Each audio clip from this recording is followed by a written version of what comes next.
to a spot where she's like, "Oh shit, I can't win," and all of a sudden she just like all come up with an excuse as to why It's she losing. weird. I'm like, no, Yeah. I ain't trying to hear all of this. Plus, it felt Yeah. like an anime the way they set it up. Like when they showed the clip, I was like, y'all make it seem like she was just an anime character. Like she got hit and was like, oh, that speed, that power, that can only come from a man. I don't have a chance. Like man, get the fuck out Yes. of here, bro. Yeah. The lesson there though, just don't jump to conclusions and don't be weird about stuff. Sometimes it's okay to be like, let me see where this goes. I was so happy I didn't jump online. Like, let me see where this goes for a day. This feels kind of weird. Something feels off. That's the best advice I can give anybody. If something feels off about a situation, don't say nothing. Get all the information first and find out what's going on. That's the best way to handle That's that. the problem with the internet now is like everybody wants a response like immediately, and it's like things change. Like things could change in like 15 minutes. Sometimes it's better just to wait until all the facts are out before you say anything. Otherwise, like you all have said, you look like you look stupid. You have egg on your face, and this was definitely one of those situations where, yeah, people jumped to conclusions and made silly tweets and arguments and everything, and now they look dumb. Especially now that she's continuing to win. Man. And then the person that she beat had some type of weird, like Nazi type shit going on. I'm like, man, what the fuck? Yeah, they're all just making fun of her. Like the person that she just beat, posted like an image of her, like depicting her as like a monster of some kind on Instagram, if I'm not mistaken. Actual demon or something. I seen that. Yeah. Then you look up the woman, the one like what's Iman Khalif, I think her name is. Yeah, you look her up, she got like 9 losses. I'm like, okay, so she is beatable. So like y'all don't act like this is just an unstoppable. She hasn't. Oh my god, we don't know what to do. Like, nah, she lost before. It's okay. She went to the Olympics before and didn't win. So like, I think this is weird. It's her getting in there and being like, since y'all want to do this against me, by all means, I'm gonna show y'all what I can really do. Man, hey man, I'm rooting for her because that's just a whole bunch of nonsense. Terrence, what's been going on in your life, bro? Man, it's been a busy past couple of weeks. Last weekend, especially this past weekend, went to DreamCon. That was great. DreamCon, for those that don't know, it's a con that's run by RDC World, and if you don't know RDC World, then well, look them up. How the fuck you get here if you don't know who RDC World is? Yeah, exactly. Crawl from under the rock that you're under. But no, they're in all seriousness, they're definitely creators that you should know. But yeah, DreamCon was great. There were some aspects of it that I didn't get to fully dive into just due to time reasons, but the panels I did experience were great.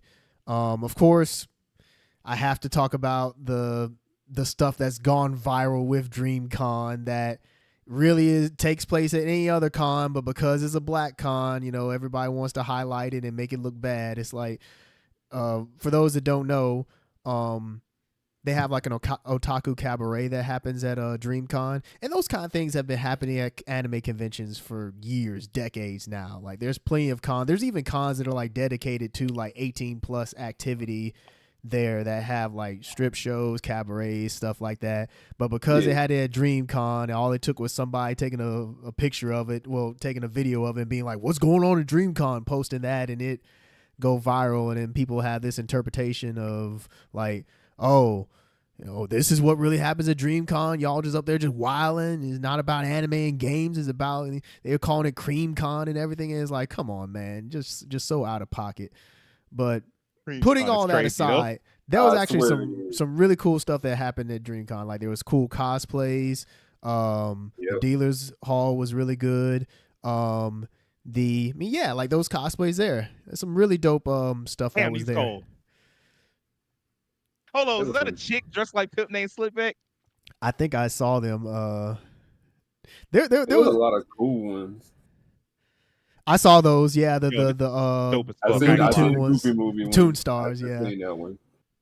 Yeah, but no, it was a dope weekend. Like it's always dope seeing Spider-Man. like black creators, black cosplayers, just people who love anime and gaming get together and just have a good time. So yeah, I thoroughly enjoyed that, and they had some unique panels. Like they had stuff about content creation, like how to monetize your content. There was one about podcasting, how to increase your audience in that regard. It was a lot of like free game there that if you're a content creator, it's good to go there and like network and get tips and tricks from people who, you know, have done more than like the average content creator. But yeah, it was a good experience. I really enjoyed it. But outside of that, it's just been God. What's going on here? Uncle Ruckus. Uncle Ruckus cosplay. Wow, Oh I didn't see this one. That's crazy. Yeah. It's been pretty good. How would you explain? Hold on, I'm gonna have to fix the lack of audio. But go ahead, keep going, bro. Yeah, but no, it was a great experience. I really enjoyed it. Now, I don't know where they're going to be next year because I don't think it's been confirmed that they're still going to be in Austin. So, and people have been commenting in the comment section about like, oh, are you going to like the West Coast, East Coast, or you're staying in the South, going north, whatever. So we'll see what RDC decides. It'd be interesting if they go to. I could see New York if they. Now, funny thing is, people are talking about how, you know, DreamCon is now. If it goes to a place like New York, man, it's gonna be wild. It's gonna keep getting wild, bro. It's gonna get wilder. Keep getting wild. Yeah. Thing I will say that at least one thing this year that was better was the line management. You definitely didn't have panels getting like bum rushed and everything like they were last year because they had like this RSVP system that if you didn't RSVP, then you weren't gonna get in. And so I didn't even attempt to go to those panels. So I don't know if maybe there were people there trying to get in that weren't supposed to be there or not. But to my understanding, everything there went off without a hitch for the most part. There may be some stuff behind the scenes that I'm not privy to that might have happened, but other than that, it seemed like things were better, at least from like a security perspective this year. One Punch Man is trash. Fairy Tail artwork is trash. Dragon Ball Z, I loved it growing up, but the storyline trash. Should have snubbed Gohan. And Kaiju number 8 should be anime of the year this year. That's it. What is your spiciest anime? Oh, we were hot takes. Hey, I will say that is one thing about DreamCon is that it's definitely leaning more into like the creator space now. Like creator influencer space. It like anime and gaming are still very much prominent. Like, don't get me wrong, but you can tell that a lot of the people some of the people that are there are maybe a bit more on the content creation, like influencer, streamer it side. Comes down to like the guests, like some of the guests that they working with, like that's going to influence like who shows up. Yeah. And so like when true. some of your high profile guests are like AMP, which is a huge streamer group, but like that's not necessarily an anime group. So like you gotta expect like sports and show game. up. Or what's the other group that they fuck with heavy? My Sunbros. Sunbros. Man, Burleezy is so. It's crazy how huge Burleezy is, man. Like he just draws such a huge crowd. Like it's crazy. He does. I mean, that's something they're gonna have to deal with because like those are people like that's they real like the people they actually fuck with, and so you can't not invite them.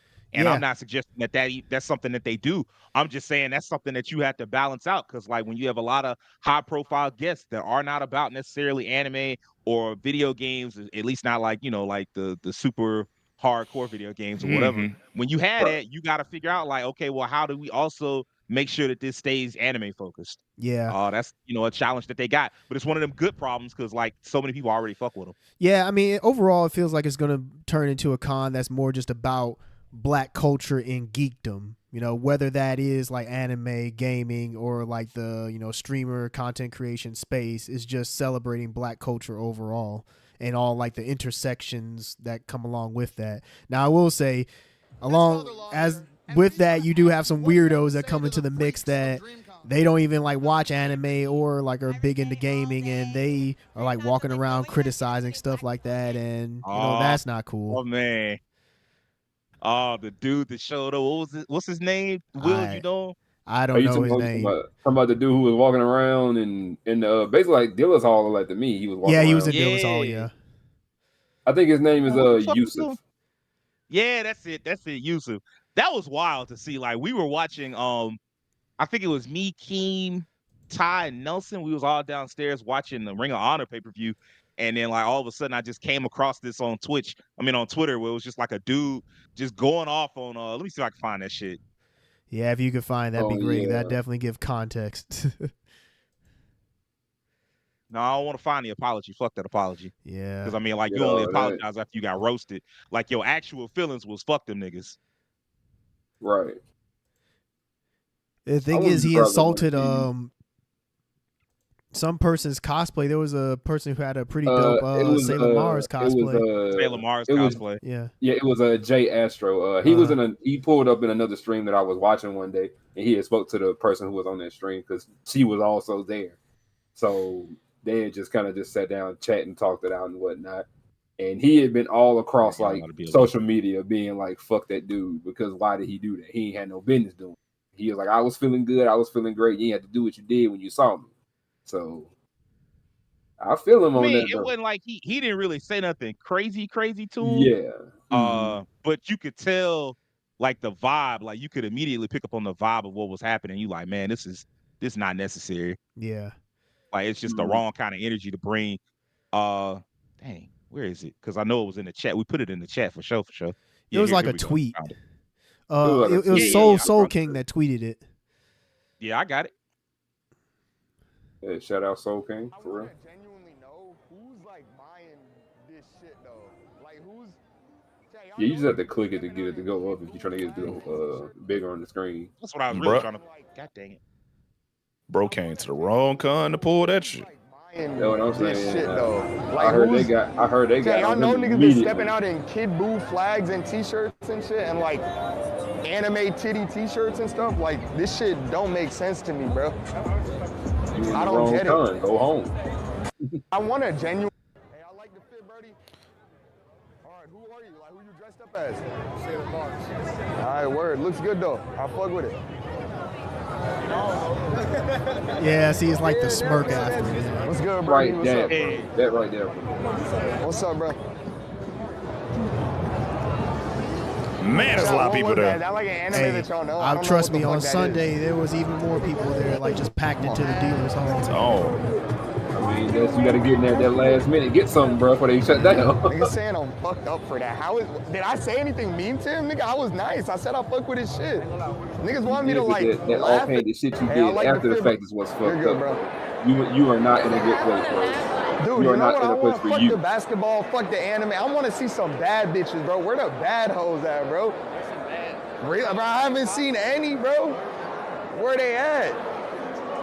Fuck, bro, I left my fucking underwear yesterday. You're good, bro. Now, see, it's funny because now that kind of feeds further into the argument about how now we might have like fake fans trying to invade the anime space that because they see they see things outside they won't. Yeah, they're starting to see like, oh, this is where, you know, those kind of women are, huh? Okay, well, let me see what's up. And they don't care about anime or gaming at all. No. We never gonna be free of the fake fan allegations, huh? Yeah. Remember, kids, get in where you fit in. Well, it's a learning process for a lot of people. And now you know what people pulling at. It is he learned hella fast, as far as I'm concerned. Yeah, they got on his ass like pretty much instantly. Like he was apologizing. Like I feel like the same time I found that initial tweet was the same time that I like saw it like an apology. If not that time, like a few hours later, it was like, oh yeah, he apologized. And I'm like, yeah, but like they ran him off. The question remains, why did you show up in the first place just to make fun of some shit? Like I don't get it. Like also, if you're gonna do IRL streaming, then maybe keep those reactions off stream. In the words of the great Cat Williams, nigga, did you know that I can see you?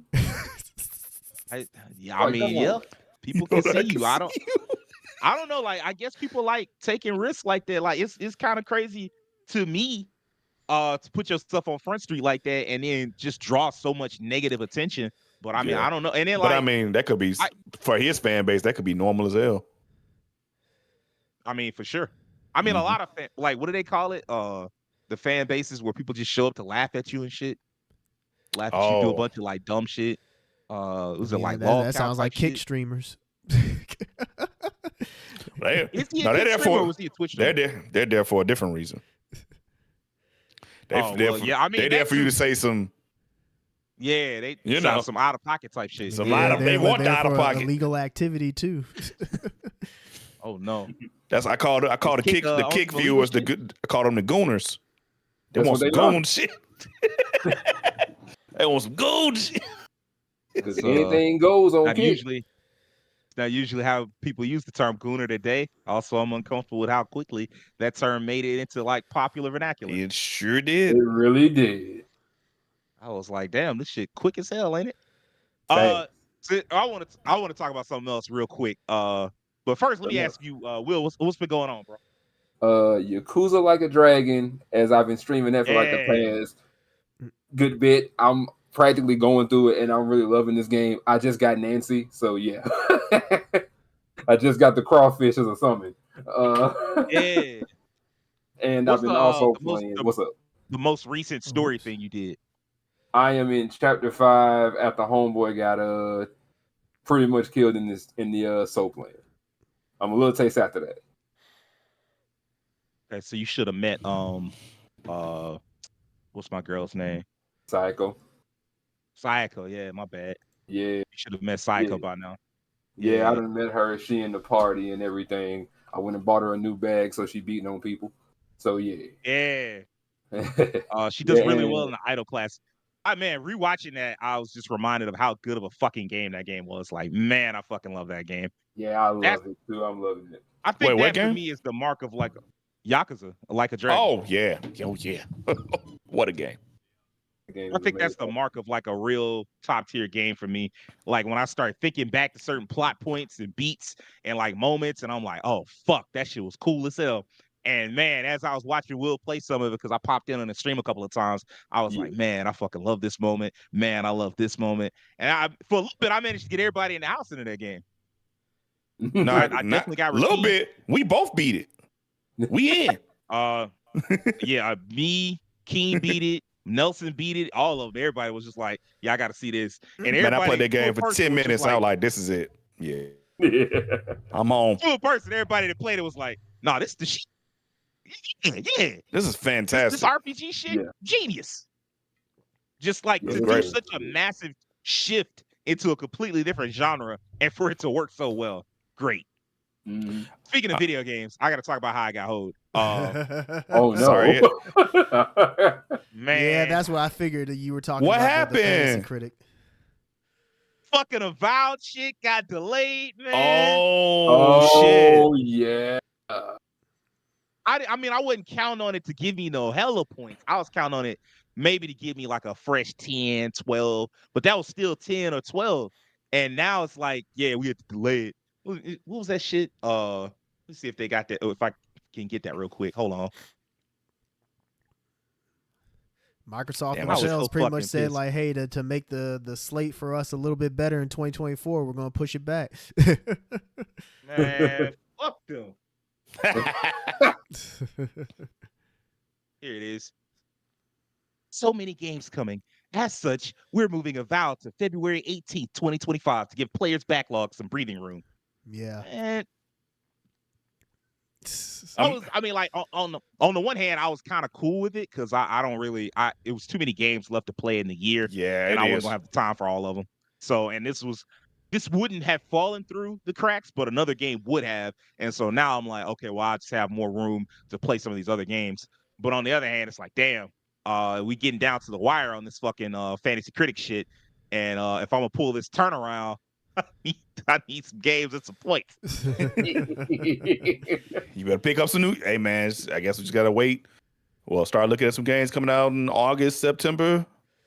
Get some of those. Like pretty much, we're just gonna have to see what happens at Gamescom because after that, I mean, that's Yeah. a wrap for the year, pretty much. Tokyo Game Show. That I ain't think gonna have no, anything that is talked about at Tokyo Game Show has already been revealed, and we Next know is year. coming out this year, or it's coming Yeah. out, or it's a reveal for the following year.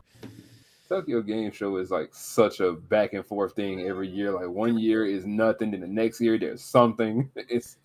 That's what it feels like sometimes. I remember when Tokyo Game Show was a much bigger deal than I think it is now. Like it feels like it's kind of calmed down over the years.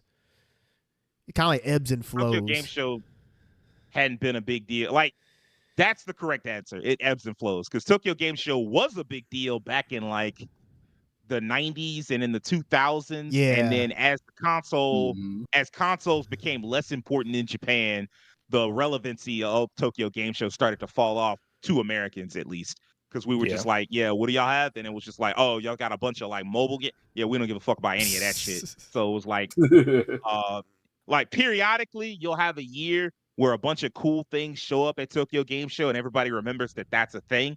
But most years it comes and goes and you don't even realize that it came and went. So, man, I really am excited for this game. Yeah, I'm hoping that this game does too. well. I remember, speaking of that, I saw something this week that was crazy. There was a YouTuber I follow, and he should know his fan base. His fan base is like hardcore, like boomer shooter, old school gamers. And I guess he got like a review copy or he got some of Star Wars, and he liked it. Like he really liked it. Like he's like, hey, I'm kind of enjoying this. And the fucking feedback he got from the comments was so negative, he took his review down. Who was he put it back up eventually? Who was I can't remember his name. I can't remember the dude's name. Let me see if I can find him right quick. It's not G-Man, is it? Oh wow. I think it was G-Man. Yes. Oh wow. Him? Oh, that's crazy.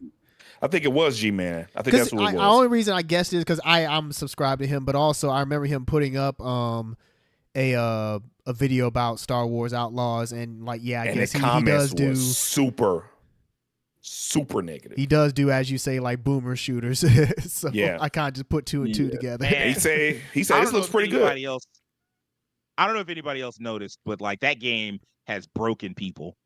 Yeah. Like I don't know if it's like the combination of Star Wars and Ubisoft, and they're both kind of polarizing. Yeah. But like together, people are just like, this game's gonna be dog shit. Nobody's gonna want to play it. This game's gonna be more Ubi slop. Oh my God, Star Wars can't do anything right. And like anytime you say anything positive about it, like nobody's trying to hear it. They only like a lot of the previews have been positive, a lot of like the reactions have been positive, and yet the people only focus on like what negative things are said. And I'm like, this game might turn out to be good. Y'all don't know. And then you'll be sitting there looking dumb just because you wanted to be so cynical. And sometimes cynicism just ain't the answer. Honestly, like, that's kind of like the Star Wars fan base in a nutshell. Unfortunately, as a member of that fan base. Man, because they're so negative about what was the latest TV show that came out? Oh, the Acolyte. Like, I still haven't finished Acolyte yet. Like, I don't know. Like, if I just listen to the fan base online, like the negative voices, they make it sound like it's the worst Star Wars thing that has ever come out. Like, period. It's not. It's not. I'm gonna tell you what the worst Star Wars thing that came out was that goddamn Boba Fett show. I don't care what nobody said. Fett. That show was garbage. Got on them Power Ranger speeder bikes. It was like that show. That show is bad. The only good episode was the episode with Mando in it. That's the only good one. I mean, you kind of lost the Boba Fett idea. Like, clearly, Boba Fett and Mandalorian, like, that the Mandalorian should have been about Boba Fett, but it was not for whatever reason. And so now you have no reason to do a Boba Fett show. No. So I don't know. Like, I mean, it was cool to bring him back on the show. Right, he didn't necessarily need a spinoff. That I agree. Mm-hmm. Like, it would have been fine if the show Boba Fett had been about like basically what the Mandalorian is about. Like, oh, okay, I'm going from town to town doing missions, planet to planet doing missions, space western type shit, and that would have been cool. Did you need Baby Yoda for that? Maybe, maybe not. But like, you could have gotten away with that. The second you use that idea on the Mandalorian, it's like, okay, well, that's it. You cooked. Like, leave that character alone. Go pick something else. It's crazy though how much more positive people were on Mandalorian than any other Star Wars thing recently. Yeah. Cause like in my job currently, there are so many Mandalorian fans. It is ridiculous. It's like 5 people in one area had like Mandalorian flags, merchandise, toys. I think that became the big popular one. Yeah, it definitely was. Yeah, it was kind of like part of the zeitgeist for a bit. The hardcore ones. Mm-hmm. The cult classic among the hardcore fans is Andor. Yeah, like that's the one everybody like. Andor was really good. Super hardcore fan. People be like, yeah, that fucking Andor was a show. Andor was like, good. The Mandalorian is like the one that everybody likes, but it's like the one that got, like Terrence said, the zeitgeist effect. Yeah, because it was the first Disney Plus exclusive too, so it had all the attention on it when it first came out. If it was gonna be good or not, because we just came off of that last trilogy, and a lot of fans were kind of had a little dirt name out for that trilogy. On this game. Which one is this? This is Dustborn, right? Dustborn. Yeah. Yeah, I keep going back and forth on whether or not this game's gonna be any good. And this game is hoed. Like it's just Yeah, it is. It's crazy. I played it. it. Spot. It's fine. Yeah, mechanically, it's fine. There's nothing wrong with this game. $40. That's the only problem. Which is crazy because it's exactly how much Overwatch costs when it came out, I believe. Overwatch was a full price game. It's the problem now that just like there's just no way. I think it was cheaper on PC. Sell people on like a pay game, like a pay multiplayer game. Yeah, unless they're it's just like burned out. Fighting game. It's just like the timing. The industry is kind of like people are kind of burned out on it. Yeah, it just feels like there's so many of them, and like a lot of people maybe like see them as like, oh, just another game that's trying to take my time away. Right. Sure, but I mean, like, one part of the problem people have been saying is like, yo, man, why isn't this a free to play game? I don't want to pay $40. Have they devalued the cost, like the worth of shooters to the point where now all you can do is a free to play game? That's an interesting conversation. You know, I believe. Ahead. You know what, Terrence? Go ahead. I've been talking enough. Go ahead. You know, I'll say. I think that if they want it to be worth a price tag, they got to present something outside the multiplayer. It's kind of like fighting games in that regard, which is interesting. How that's a problem that fighting games had to learn to overcome and didn't do so until really this decade. At least everybody else, like Mortal Kombat, learned their lesson years ago and.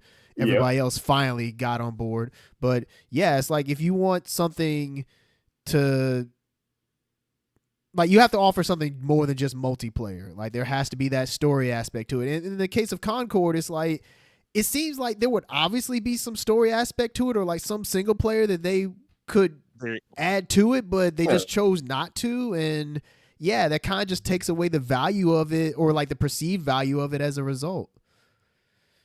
Thank you. What were you gonna say, Keem? I was gonna say that to some degree, I agree with you. Like it's been devalued. I think a part of that is because like we kind of lived in that Fortnite generation where free to play was so prominent in that era, and that took up so much of the conversation for so long. There was the fan base that was really into it, but there's also people who were like, "Yo, bro, everybody keeps talking about Fortnite. I don't really like this game, and it's just like everywhere now." And I'm kind of tired of looking at it. And now, if you go any game that has a cartoony art style, now people are like, this shit ain't number Fortnite. I ain't trying to play this shit. I'm already over it. They default to that shit too.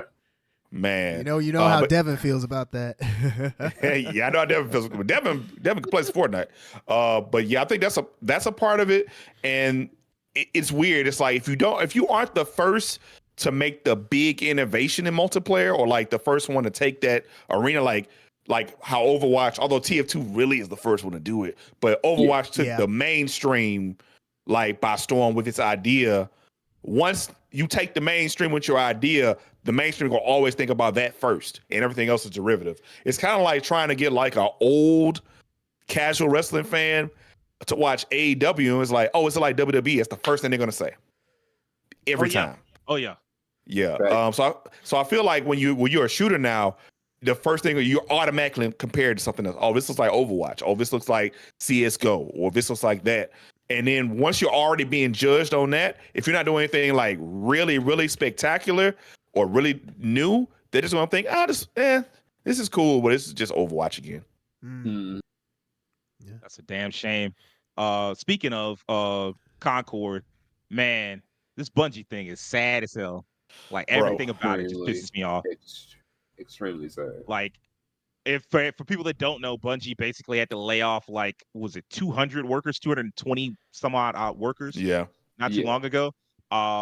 Apparently, the whole like the final shape, it didn't sell that well. It sold less copies than Lightfall, which does not surprise me because Lightfall was poorly received, and so like you put all the hype behind Lightfall, it was poorly received, and so like the next game, it didn't matter how well you talk about it. Yeah, it got hold. Like it doesn't matter how well you talk about it.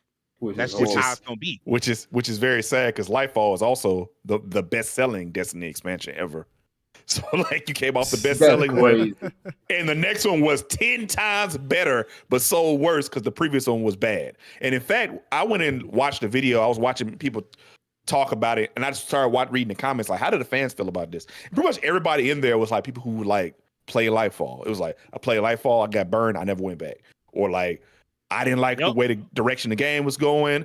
I didn't feel like the spirit of the game was the same. And there was some people who had like really good. There was some people who actually like they had very good answers. Like, look, this game's on a 10-year journey. Everything at some point it can't be forever. Yeah. It costs too much to do like a long, like they desperately needed to do a Destiny 3. And yet, like the reports coming out around it is that they're not doing a Destiny 3. In fact, IGN had a report. Bungie reportedly not working on Destiny 3, will focus on smaller Destiny 2 updates that may be free. And it's like, why? Like that's not the way forward. The way forward is a Destiny 3. You need to do Destiny 3. Something that has it, because like everything I know about Destiny 3, Destiny 2, which is not a lot because I'm not a big Destiny guy, but like the stuff that I do know from just being heavily invested in video games, like it just don't sound like it would be new gamer friendly. Because like there's a lot of expansions that get like vaulted, and then like the OG campaign vaulted. You can't start that. Like there's nothing you could do with it. And so it's like, okay, well, how do you onboard a new player into this world? Warframe can get away with that. Yeah. I don't know how, but they get away with it. Like I was like, what do you do with Warframe? How do you get started? And there's just shitty guides everywhere. It's What's bad. Up, King? Oh, I can answer both questions actually. So Warframe, they didn't have the narrative for like 4 or 5 years in. They didn't have a narrative. It was just playing. Then they started doing like the big story side quests, and then they started adding narrative. So narrative was something they added later. And both of those games have tried numerous times to change their new player onboarding process. Destiny 2 essentially went free to play with the like one of their they did some kind of process to bring in new players, and it would simulate Destiny 1's opening and then gradually put you into the Destiny 2 game. It was very weird. They tried that. I remember this like it was yesterday. And also, they are also done with vaulting content. They announced that, like, I think last year. They're done with vaulting content. Okay. So nothing else is going to be vaulted. So if you have an expansion, whatever, everything, at least at that point, I don't know if things have changed now because of what's going on with the studio. But at a certain point, they said they were done vaulting content because that was the highest. That was the one that pissed everybody off. Because what's crazy is Red War, which was the original Destiny 2. I freaking love that story. I really like that campaign. In fact, I had played Destiny 2 for a while, and I had stopped just to play other games. I came back to finish the Red War campaign, and it was gone. And I was like, "What the fuck is going on?" I was like, I was looking for like, where's the campaign? I'm trying to finish it. I played like 4 or 5 hours. I'm gonna go ahead and rock it. I actually liked how the story was going. It had like a lot of stakes. It was really cool, and it was like it ain't there. And I had talked to my friends about it, like, bro, what the fuck happened? Like, where the campaign at? I know it's been some years, but god dog. Yeah, it was a weird situation, bro. Like, it's a crazy question to have to ask. Where's the campaign at? I don't know. Yeah, there's a lot of things Destiny did that shot it in the foot. It reminds me of a lot of other games I played in the past where like certain specific things hurt them, and they never quite got back to the heights they were before after that, even when they fixed some of those things. And it's sad that but to me personally, it's sad because like Final Shape is really good. It's probably the best expansion they've ever made. And it just ain't because of the stuff that happened previously and just fans kind of like getting a sour taste in their mouth from the previous expansion and other experiences. People kind of got tired of the seasonal content. It got kind of dry. And even now, although the last expansion was really good, the new stuff they got currently with the episodes isn't quite hitting as well either. So people are falling off the game, which I think is another issue. The player retention is really the issue. Let me ask y'all something disconnected from that. Connected but disconnected. Is it possible, is this games as a service shit, is it just all the way a scam? Is it even possible to make some content on a regular basis, like a Destiny or a Genshin Impact, without hoeing the fan base, charging them so much fucking money, like you paying $20 for a skin, or Genshin Impact, where you can invest all this fucking money into pulling these characters that you may not even pull, and you spending hundreds of dollars. It relies heavily on there being whales, or even people at least investing $40 to $50 per update. Is it possible to make a games as a service game without screwing over your fan base? The only thing I think of is Path of Exile, because its expansions are all free. All its expansions are free. All its updates are free. But it's got like how it does this is different though, because No they Man's have Sky. No Man's Sky 2. Because how Path of Exile and No Man's Sky do is they have like No Man's Sky has the time limited expeditions, and then Path of Exile has the league system where like you have your character you create for that league, and the league will create. It's kind of like sports actually. It's a league, and the first person to beat the league gets all these prizes, and like depending on who beats it first, you get certain prizes of playing league a certain amount of time. And then the league is basically like playing the game with like a ridiculous amount of like crazy shit they add. Like, oh, this league, every time you kill an enemy, 50 zombies come out, and like. This league, you gotta take a flag. I'm just making shit up. You gotta take a flag up a hill and plant it and defend. And one league they had was like you had to go into a bank vault and rob it and get like 3 thieves and like time it and take it. Their shit's kind of crazy. They're like the only one I know where like the fan base isn't really mad. I think they're just ready for the next game. But like they're not. I never heard any really big controversy about anything financially. Nothing really big with their story campaigns or any big issues, maybe minor ones here and there. That's the only one I can think of. Everybody else is like something happened where they fucked up and then like the player base got mad. I mean, it just seems like, because to me, like you look at it, it's mostly like the ones that spend a lot of money on like presentation. Like Genshin Impact, that's a very beautiful looking game. Destiny 2 is a very beautiful looking game, and you have to make all these big set pieces and moments and character development and all this story stuff, and it just feels like that's not actually possible. Like you can't actually make that on a regular basis because it's too expensive to keep that going. Yeah. So does that tie over to why MMOs are so hard to get into now? Or like only a few MMOs who have like been around for a long time are still around. Is that a part of that too?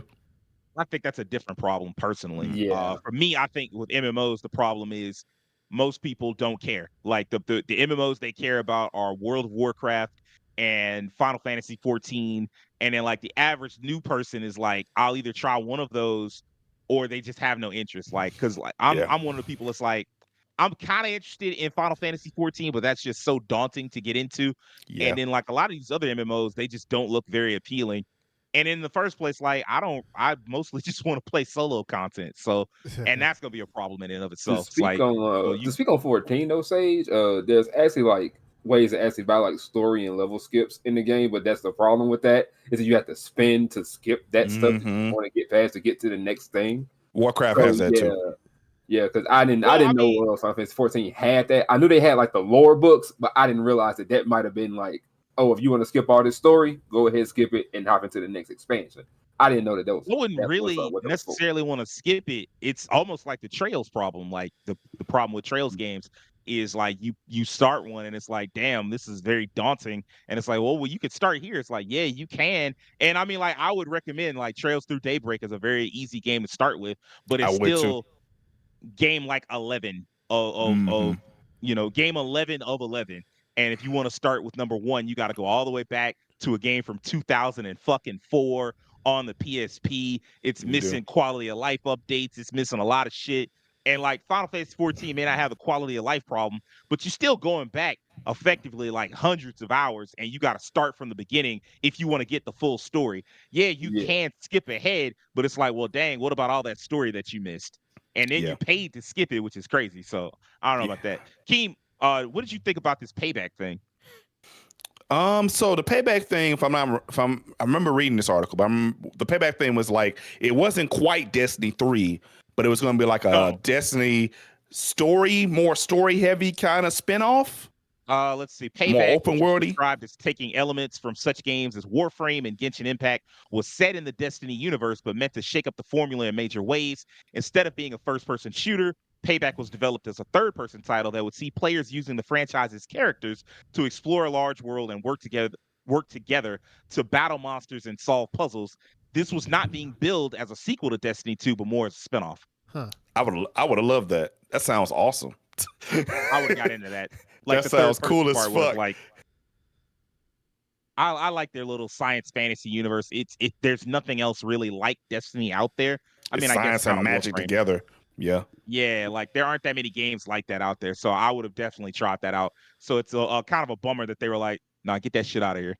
We gotta go back to this marathon, this fucking extraction game." So it's so weird because like I actually watched a video about the original marathon. It was just a narrative FPS, regular FPS, and this is just like gonna be a extraction shooter, and like bro, like marathon could have been like actually Halo, like a new Halo if they wanted to be. Instead, we're gonna be like, we just gonna be a derivative ass extraction shooter and do something we ain't never did before. Hit though. It could be. I know Tarkov, and what else? That was a hit. Yeah, Dark and Darker. But that's RP. That's a whole different side genre now. You know, it's crazy. I've been watching a lot of Dark and Darker lately. Yeah. I've been watching a lot of Dark and Darker on stream and Dungeonborn. Dungeon Born is interesting because it's like Dark and Darker, but it looks better. that's all it is. That's it. It just looks better. I was like, this looks way better than Dark and Darker. You know, one thing I'll say about all these games is you really don't know what's going to be a hit and what won't be. It's like you could put out a game and it could have everything right and it just still doesn't land. And then you could put out a game where maybe there's a few things off, but something about it just clicks with everybody and it just works. And I feel like the industry is at a point now where they take a big gamble every single time they make one of these games because it may pay off or it may just totally blow up in your face. Man, I don't know how the First Ascent is doing sales wise, but as far as its reception, I've never seen like a game that gets such million reviews and people fucking love it. They love it. That's weird because I saw that the reviews are very kind of mid, and you would think that is a game that people would be turned off by, and they would play maybe something like Concord, but that is not the case. That's kind of what I mean by like you really don't know what's gonna be a hit and what won't be now. It's very much a coin flip.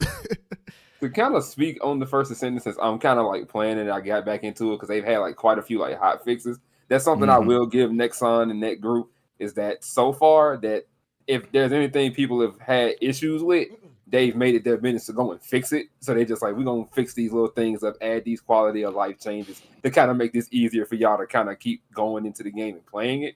And then they just put a new character in and a new ultimate version of a character. That's honestly what I think is going to kind of hurt the game, though. Because even though you can grind the game to get these characters, you can go ahead and skip that by reaching in that wallet, reaching for your bank card. Oh, well, First Ascended modeled its entire thing off Warframe when it first came out, and that didn't change. Yeah, I know. So it's kind of hard because right now the new character that's out, you can go about grinding her up, but you have to be on the hard content to do that. And if you aren't on that content, you can't come out of pocket and get her. And I think she'd be like close to 15 if you're trying to get the new character, about 15 to get the new character. If you want to get this ultimate version of this pre-existing character, I think she's closer to 40 or 50 to get that new character. Yeah, that's what I'm saying. I think that's gonna hurt it in the long run. Call of Duty is selling skins for like $40, I think. So dude? I'm like, you dropping $40 on a skin in a first-person game? That's crazy. Well, CS:GO was doing that for a long time, so I can't say you will never see your character, but you spent $40. But everyone else will. Everyone else will, but I think a lot of people do that on COD. I think a lot of people do that shit on COD now because of the cinematic finisher. Stereo. What they gonna do about that? Like they're finna see my 619 finishing animation. It's gonna be so lit. They have it now. Ripley. They have those now. Huh? I know League of Legends, didn't they have like some costume that came out and people were like if you buy it, people kind of like rag on you. It's like, oh, you're the whale. It's the $5,000 skin, ain't it? Is it that Oh much? my god! Wasn't it? It was up there in price, or was it 500? I can't remember, but it was. I think it was 500. I think it was 500. I said 5,000 because I just don't really care for like League, but yeah, it's a $500 skin, and I think it's related to that player Faker. I think that's his skin that they got made for him for the character Ari, who, as far as I'm concerned, is like the Ari, poster girl. Yeah. She's like the poster Yeah. girl for that game. Yeah. Yeah, she So kind of is. $500 for that skin, and I'm just like, ain't no way. $500, and you want me to Even put at, on that? even No. at full price, the modern full price game is $70. Yeah, That's still 7 full price games. that's what I'm saying. I wish the hell I would drop $500 on a skin for one game. Man, some people are just whales. Some it. people are whales like that. They Man. like you be surprised. It's crazy, and you know what? And that's the logic that I think some of these developers, or some of these publishers, have on the brain. Is like, you know what? We'll make this outlandish thing that they can buy because we know they'll do it. They are. Publishers are not. Do it. Publishers are not your friends. Yeah, what they not? They are not your friends. Yeah, I was gonna say originally say developers, but I had to make that distinction. It's like, no, it's the publisher that's usually the ones that are like driving these goofy decisions. I'm gonna say how you think 2K and Madden should operating like that. They know you're gonna buy it, so they know you're gonna play the Madden Ultimate Team and the 2K My Team. So by all means, bro, come buy these points, come buy these packs, come help us get the next one out by all. I see that one. I seen this one clip of Black Hokage. He brought that up. It was like on TikTok. He just popped up. He was like, the reason why y'all can't afford the reason why y'all can't afford no real games because you spent all your money on them whack ass sports games. And I was like, that's probably accurate. What's crazy too? Well, I would say what's crazy too, man. Y'all was mentioning like League of Legends and games like that have those high ass skins. I remember watching a video the other day about how League of Legends kind of has a thing about playing that shit for a long time kind of ruins your life, and how like hardcore YouTubers for League of Legends like have to take long breaks. It's like they had to take it. I had to step away from this game. Oh, my life just got better. I was like, oh, my life got so much better after I stopped playing. I had friends who played League of Legends back in college, and like they were heavy into it. And yeah, there was a period where once they got away from it, it's like, they weren't as angry anymore. And speaking of the, is it just that they like the addiction, or was it like the game itself is just toxic and it just brings out the worst in you? Because it's a team-based game, it's like it's a toxicity. Yeah, yeah, especially if you're playing with randoms. Now, if you're playing with other friends, then it might be different because it might be like your mileage may vary kind of thing. But yeah, if you're just playing with randoms, yeah, I'm sure it's like toxic to hell and back. It's okay. I'm sure Keem could speak on it, but just in a general sense of playing games like League of Legends, even Overwatch, Apex, things of that sort, where you're taking a dice roll every time you hit that button to queue up. You're taking a dice roll, so it's gonna be you. You know you're there, but your other teammates, you don't know who's on the other side of those screens. You don't know what life they live, how they feel about you, and none of that. Hell, some of them don't even put their mic on, so they might just be in the back. I just want to play the game. But then you got some that don't mind talking. Some might have their fans on. Somebody might be having their kids hollering in the background. It could be anything. Like it could be a number of different things that can come up, and you could probably end up in a room flat out with a racist. God forbid you suck at the game randomly one match. You about to get called all types of N-words, this, that, and the third. I'm like, did you not see the clip of Cam Newton playing college football 25? He was beating on somebody with South Carolina, and then he was beating him so bad the dude got on the mic and said, "I can smell the fried chicken N-word," and I'm just like, whoa, wow, well, that is out of pocket. Cam laughed it off and said he mad. The dude rage quit too. He rage quit on that just because Cam didn't get mad. I'm already whooping your ass. He's like, I'm already knee deep in you. So by all means, keep getting mad about it. Then he quit. But oh my god, those type of games, it's a dice roll, man. You'd be surprised at who you'll end up running up to. You might run into your next best friend for all you know, but you might also run into your worst enemy too. So yeah. It's crazy. Also, college football, man, that really took over, man. Like in my job, I was just at lunch. I was sitting down with some of the people at lunch, and then out of nowhere, it's like, "Oh yeah, man, y'all was streaming last night." And then I was like, "Whoa, what was he streaming?" They college football. And then out of nowhere, it was like 5-6 different conversations about all these different people playing college football. Yeah, I'm in 3 different leagues. I'm competing here. We got this set up. It was like everywhere. I was like, I didn't know this people playing it. It won't be this way next year, but this year, low key, it's like they was waiting on that game like real gamers wait on games. Like sometimes your favorite franchise will drop and you'll finish it and you're like, cool. And now I got 5, 6, 7 years for the next one. The NCAA came out, the last one, that shit dropped, and it ain't got no more new games for a decade plus. And so now it's like, oh shit, it's been forever. I'm finally able to come back to my favorite franchise. So I feel I respect happy it. for them. I'm like, I'm good sure for y'all. EA is happy too. Like a lot of Yeah, I'm sure they are. There was so many videos out of people saying, "Hey, look, when it come out, don't call me, baby. I love you, but don't call me. We ain't going nowhere. I'm in front of this TV playing NCAA. Leave me be." Wow, how You get to many play different ways you can play it too, though. Like, cause Oh, I yeah. was watching a stream for I was watching Nick Wright talk about how he was playing it, the sports commentator, well not sports Right. sports talk show, and he was like, yeah, I haven't actually played this game at all. All I do is do like GM mode. I just go out and recruit and build the team up and make sure that I have the perfect team. And I take them from like, I took this one, he took some irrelevant franchise from like a nothing to like a top Division I team winning all the championships and shit. It was like, and he was like, his daughter walked in, was like, this like role playing at this point. And she was like, are these at least real people? And he was like, nah, this is like season 2029. These not real people. They just all made up at this point. Oh my God, dang. And like that dude dumped hours. He was like, I dumped about 15 to 20 hours in this game, and I have not played like a single snap of football. Wow. I'm like, holy crap. It must be. So, It must be a pretty good GM mode. I mean, that sounds like a game that's worth the price then. I mean, hey, if just one mode out of what 3 is doing it for you, Yeah. I mean, you can't ask for better. I swear. I mean, I'm sure they'll find a way to fuck this up next year when they Oh come yeah, out with absolutely. the update. Oh yeah, of course. Yeah. Mhm. Oh yeah. Mhm. That's just the name of the game with sports games. It like, is. because they EA won't take their Sports. time. It's in You the It ruined ain't gonna be in the games. game next year. EA Sports is in your pocket. There you go. No, it won't be once we deal with you. Oh my Not God. at all. Actually, there it is right there. EA Sports. Come up out them pockets. That's gonna be it right there. Shout out to EA taking pockets for decades. Man, you ain't never lied. Speaking of you said streaming, man, that Twitch shit was kind of crazy.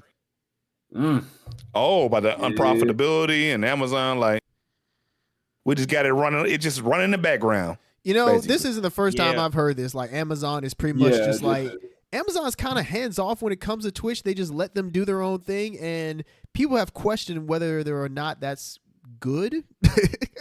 Yeah, they have. Yeah, but you can only lose money for so long, though. Yeah, right. I feel. True. And so, like, here it is right here. Following a round of layoffs earlier this year, Twitch boss Dan Clancy admitted that the streaming service has remained unprofitable. Now, as Twitch approaches 10 years in Amazon's portfolio, it's still not profitable, and insiders have concerns about its future of the brand. Yeah, I bet this fucking decade, y'all still lose money. According to a report in the Wall Street Journal, insiders worry that Twitch might become a zombie brand or an acquisition that's sidelined because it's underperforming at Amazon. These sources pointed to other Amazon sites like Goodreads and Woot as examples of a zombie brand. Ooh. Goodreads. Woot. Man. Woot.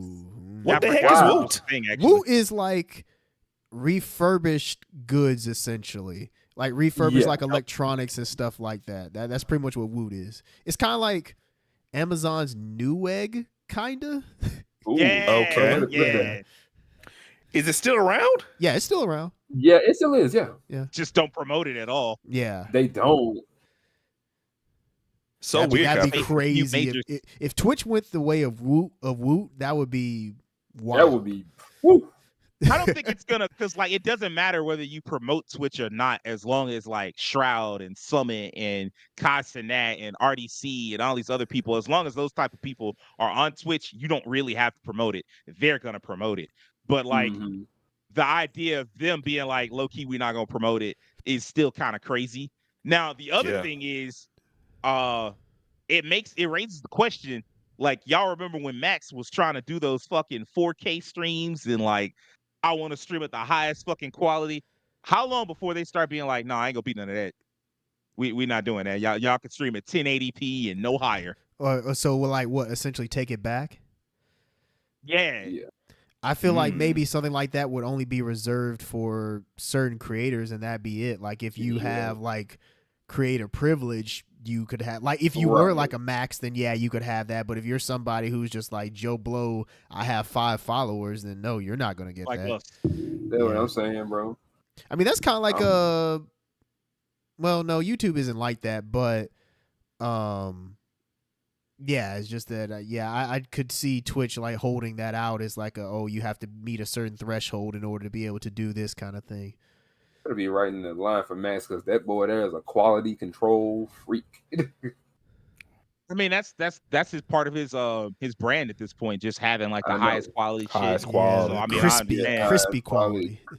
Man, I've seen this. I've seen it's almost obsessive with that dude. Like he'll try like 1,000 different ways to get settings meticulous, even a little bit better. He'll like he'll buy stuff, cook stuff up, transfer. He had a whole stream about just that, like a video about just that, like getting high quality visuals out of just the most ridiculous combinations of equipment, and that man, he believe in that. I will give him that. His he in IP, his internet, his ISP, excuse me. I believe he had to have them come in and do something very specific to his area in order for him to get like the best streaming fiber quality. internet. Yeah, he basically has business class internet. Yeah, there you go. Yeah, and he pays business class prices for it. Yeah, and and that's something that I can appreciate is like the fact you're making money and then you're funneling that money into the business. I mean, like hey, that's what you're supposed to do. Yeah, that's what you're supposed to do. Yeah. Speaking of him, bro, he just had PC problems earlier today. Oh, really? And then he just was like, he said he had PC problems, like something couldn't boot on his PC, like he had an issue, like a Windows update went through, PC just went kaput. He couldn't get it to boot, and he was just like, well, time to figure this out. And then all of a sudden he tweeted later, I got a new case, I got more space in it, I got more room for my hands to put stuff in, I'm fixing cables and shit now. I'm gonna see y'all later. And I think he even tweeted out, all right, we streaming tonight on the new rig and I'm testing everything. And I mean everything. Wow. I am actually looking forward to checking that out later because I mean the benefit of being on West Coast is that I mean for him it's like 9:00. So he'll probably be on around like 11 or something like that. So I'm looking forward to seeing. Like it's always fun watching other streamers like figure shit out live. Like if you've never done it before, he literally just went live. Like I just saw the notification. You know what I'm saying, bro? You like I'm gonna test everything when this stream come up. I believe it, and I mean, like that's part of the thing. Like, if you've never streamed before, it's such a wild thing to do because, like, there's so many things that can go wrong, and like you have because you're live, you just have to figure it out as you're going along. And that's like every time, like us coming online, it's like a thing. When I used to stream, and I was planning on going back to streaming before my desktop was like, what Ethernet port? So I mean, like, when doing it is just like. There's always something that could go wrong, and the question is, can you roll with the punch and still provide like entertaining content at the same time? Yeah, so. back when I used to stream, it was like, man, can my graphics card like hold out? Can you please hold on, sir? Please. Oh, I didn't know you streamed, Terrence. That it was a very short stint. Like it was a very like pretty much the only game that I fully went through was Hellblade 1. Yeah, that was I was gonna say the answer sounds like the graphics card could not hold up. Yeah, it was it wasn't really, it was, I just lost interest. Like I just realized streaming wasn't for me. It was one of those things where it's like, you know what, this was fun to try, but maybe I'll come back to it some other point in life. But it was like, nah, I don't see myself keeping this up. I don't know if you noticed, but you're streaming now. Well, I mean, yeah. I guess I mean on my own is what I meant. I mean, hey. No, I mean, like, I loved it. Like, the year that I did it, I really enjoyed myself. And now I'm always wondering, like, why don't I have the time for that? And I feel like I have the time. I'm just, like, managing my time poorly. And so, like, I just kind of want to find a way to, like, carve out 2.5 hours a day to just go live and stream different shit. Because it's just so much fun to figure out how to be entertaining for a certain period of time just while playing a video game, which is in itself a skill, because like a lot of people when they play video games they kind of like shut down and don't say anything. Yeah, and so it's just like I found that was my issue was like for me when I play games, it's kind of like in a form of a skill. Like I want to really dial into the game itself, and like I want myself to be absorbed in the world, and I might not always be like talking. When you're streaming, is like you have to keep the audience in mind and keep them engaged by talking and while still playing the game. And I just found that wasn't for me, and I think that was also part of the reason why I kind of just gave it up, because I was like, yeah, when I play a game, I kind of want to just enjoy it for myself and not have to worry about anyone else. And I was like, yeah, it's not for me right now. That. Yeah, I can understand that, bro. I respect those that do it. I mean, hey, those that are really popular that are able to do it is like, hey, it's a skill set just like anything else. So, hey. I mean, shit, I'm trying my soul out over here, bro. I just got to start putting more content out in other places. Then hey, man, hey, I see you with the YouTube uploads, man. I saw the Mana video recently. Hey, do your thing. Yeah, I'm trying, bro. Trust me. Do your thing, man. Do your thing. It's tough to get them videos out quick. That's the hard part, is getting the video out fast. That's the part that's it's such a, like, if you can, it's to do everything by yourself is the challenge, man. Like that's the thing, because that's like the hard part. I look at like even like streamers that are successful but they're not big streamers.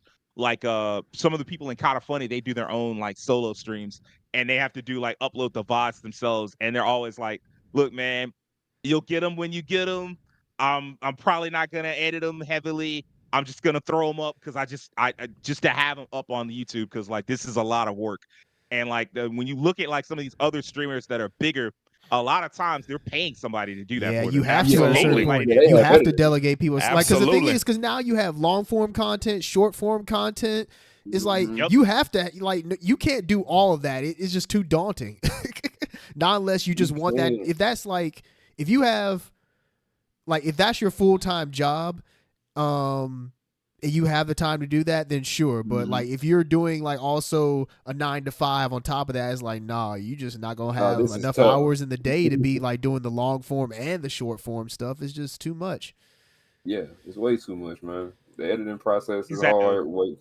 Making sure everything goes together. It's a tough thing. It's a tough thing, bro. It really is. I mean, just putting the stream together to start is like a process in and of itself. So like, it's not really a surprise to see people like just pay for shit and be like, hey man, I'm just gonna take a shortcut. Because after a while, once you make enough money, the premium becomes not on the money but on the time that you can save. Yeah, exactly. And so, like, 100%. Sage ain't never told no lie about getting that stream started, because I got all types of little bleeps and bloops on my goddamn stream. And bro, did it take time to get my voice command back so I can switch scenes? Boy, that took forever to get done. And getting my speech recognition to actually recognize my voice correctly. Because at one point it wasn't catching nothing I was saying. I mean, I'm just now finding out that there's voice recognition and all that type shit. Like when you told me about it on the stream the other day, I was like, what the fuck? I didn't realize that was a thing. You can do that with this bot. It's called a streamer bot, and you can set it up to recognize your voice, and you can use the word recognition thing too on your computer and have it like recognize you enunciating and pronouncing words correctly, and it'll go tie into that, and it'll help you be able to do things with voice command. Because I don't have a stream deck. Like if I had that, I wouldn't bother with the voice command, but I don't have that, so I'm like, I'm gonna have to make voice command work and add these little other things through other extensions through my stream that like add those sound effects and those other things that I use. Man, bots low-key done took over the internet, huh? In a way, yeah. It's funny. Like we talked about getting rid of them, and shoot, they didn't go away. It got worse. Yeah, I'm so YouTube is so bad now with the bots, man. It is so ruined, crazy, bro. Like anytime you go to anybody's shorts, all you gonna see is a bunch of generic ass bots that ain't got nothing. Hey, remember me? We used to play on Call of Duty. I'm like, bro, you on Colin Coward stream, bro. That man ain't never played. Call My of Duty content is life. better than Moist Critical's content. Yeah. My farts are better than Charlie's farts. Like that's literally. Oh my god. The kind of comments that you see. What's that one generic pretty girl comment? It's like something about like, oh, this is I had me laughing, or this like it nurtured my soul, or something. This content was most engaging, and I will return. That's the comment. Oh my That's the god. comment. This content was most engaging. I thank you. And I keep seeing that same little picture of like the one with the boobs Like on some of these contests, like over and over, like the same one. Like, bro, I just see ass. That's all I see. It's just Well, like that a too. picture of Probably cheeks. That's what I be seeing, just that too. I'm like, the cheeks is telling me that they like my video. That's crazy. You can't I even don't like know. accept friend requests no more. Like they all bots. You getting you getting likes, and the likes is from some ass cheeks. And it's weird because it's like YouTube isn't doing anything about it. It's like I don't know what specifically they can do about it. I mean, I'm not a programmer, but they just they haven't responded to it in any way. It's just a thing that you have to deal with now. Yeah. YouTube isn't doing anything about it. Twitch isn't doing anything about it. Instagram Twitter doesn't do anything about it. Shout outs to Seribot. I don't know what Twitch. Shout outs like, to is them. it even possible?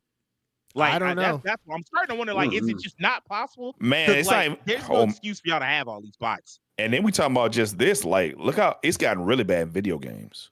You want to know how bad the bots have gotten, bro? They're in Street Fighter. They're in like Hearthstone. Oh, you're talking like the bot players. Oh yeah, the bot players. Okay. Man, I'm tired of running the block. Yeah, I like, know about Hearthstone, but Street Fighter. There's a few on there too. Yeah, you can have some that even like during the Street Fighter 4 days, you'd have like some person that would show up with like a bot that would play, and they would like match your timing perfectly when you would do certain moves, and that's when you would know like, oh, I'm playing a bot. Yeah, I'm playing somebody with too much time on their hands. They're just not putting it into this game. And back then it wasn't as sophisticated, but now it's like it's crazy now. Hearthstone's was so bad. Devin was like getting back into the game, and he played ranked, and every match he played for like 25 matches was all bots. Wow. Every single one. That's crazy. Them Street Fighter bots is crazy too. Cause anybody on this fucking game? No. I don't know. I don't know. I guess not. No, it's Beat Boop. That's who's on it. Hey man, I was mad at first, then I realized, oh, these are easy wins. Let me go ahead and get my gold, get my packs. In a card game, I wouldn't be mad if I ran into a bunch of bots. But I mean, like in a fighting game, I could see like you wanted to test and challenge your skills, and these bots just holding you, and you're like, man, this is a waste of my fucking time. Yeah, because goddamn bot be throw breaking all the time. They in Tekken too. Oh yeah, you're right. Yeah. Oh, actually, he's right. I remember that one bot that was like they programmed a bot to play. What was it, Eddie Gordo? Yeah. Oh yeah, the Eddie bot. Yeah, that was the thing. That actually was kind of entertaining though. That was entertaining because people couldn't beat it for some reason. That was so silly. I'm like, how y'all losing to this nigga? And y'all see what he's doing. On? It's the Eddie effect. He started moving his legs. You getting mad from all that pain from childhood. He's spinning. He's still spinning. 20 years later, he's still spinning. Review. Hey, Eddie is always going to be a knowledge check. It's like, hey, can you low parry or can you block when you're supposed to? Parry block? Man, shout out to Eddie, man. What's that no level cap stream? What are they doing? Bet they ain't talking about nothing. Nothing. I'm sorry. I seen Greg try PC gaming and it doesn't. They ain't go talking well. about I nothing. seen that earlier. You seeing who? I seen Greg tries PC gaming and it doesn't go well before you refresh. Oh, there it is. His face. That man is not okay right now. What PC gaming was he going through? He was trying to do a mod, Fallout London. And so he just like he spent like a long time trying to get Fallout London to work, and it was just not going. Oh, okay. Oh, yeah, modding can be kind of weird sometimes like that. Modding is one of those. Imagine spending so long trashing PC gaming, and then the first time you try it, it's like a fucking mod. So it's like not the highest level thing, but definitely high level shit. Yeah, I forgot Super Eye Patch Wolf. I forgot Super Eye Patch Wolf and Willie got a channel together now. Yeah, I was actually just looking at that. I was like, damn. At first, I was like, oh, man, Eye Patch Wolf uploaded. Hooray. And then I was like, wait a minute. That's not his main channel. Legend of the Galactic Heroes versus Silent Hill Ascension. What? That's so random. That is super random. Keem, I didn't ask you. How do you feel about Darksiders 4 getting announced? Oh, my God. So is that what it is? Darksiders 4? Yes. Okay. Yes. You can't imagine what else it could be. I mean, we don't have a title yet. But my guts, my hair, my blackness is telling me Darksiders 4 is on the way. Your blackness? Your blackness. It's telling me. Because the fourth horseman is a black dude. So The last one is a black dude. I didn't He's even cool. watch the THQ Nordic stream. It just looked like it was gonna be trash. So I was like, all right, I'm not gonna waste time. The Darksiders one was a part of it, but it was just a teaser. What they had, Titan Quest 2, Titan Quest, Gothic remake for PC gamers.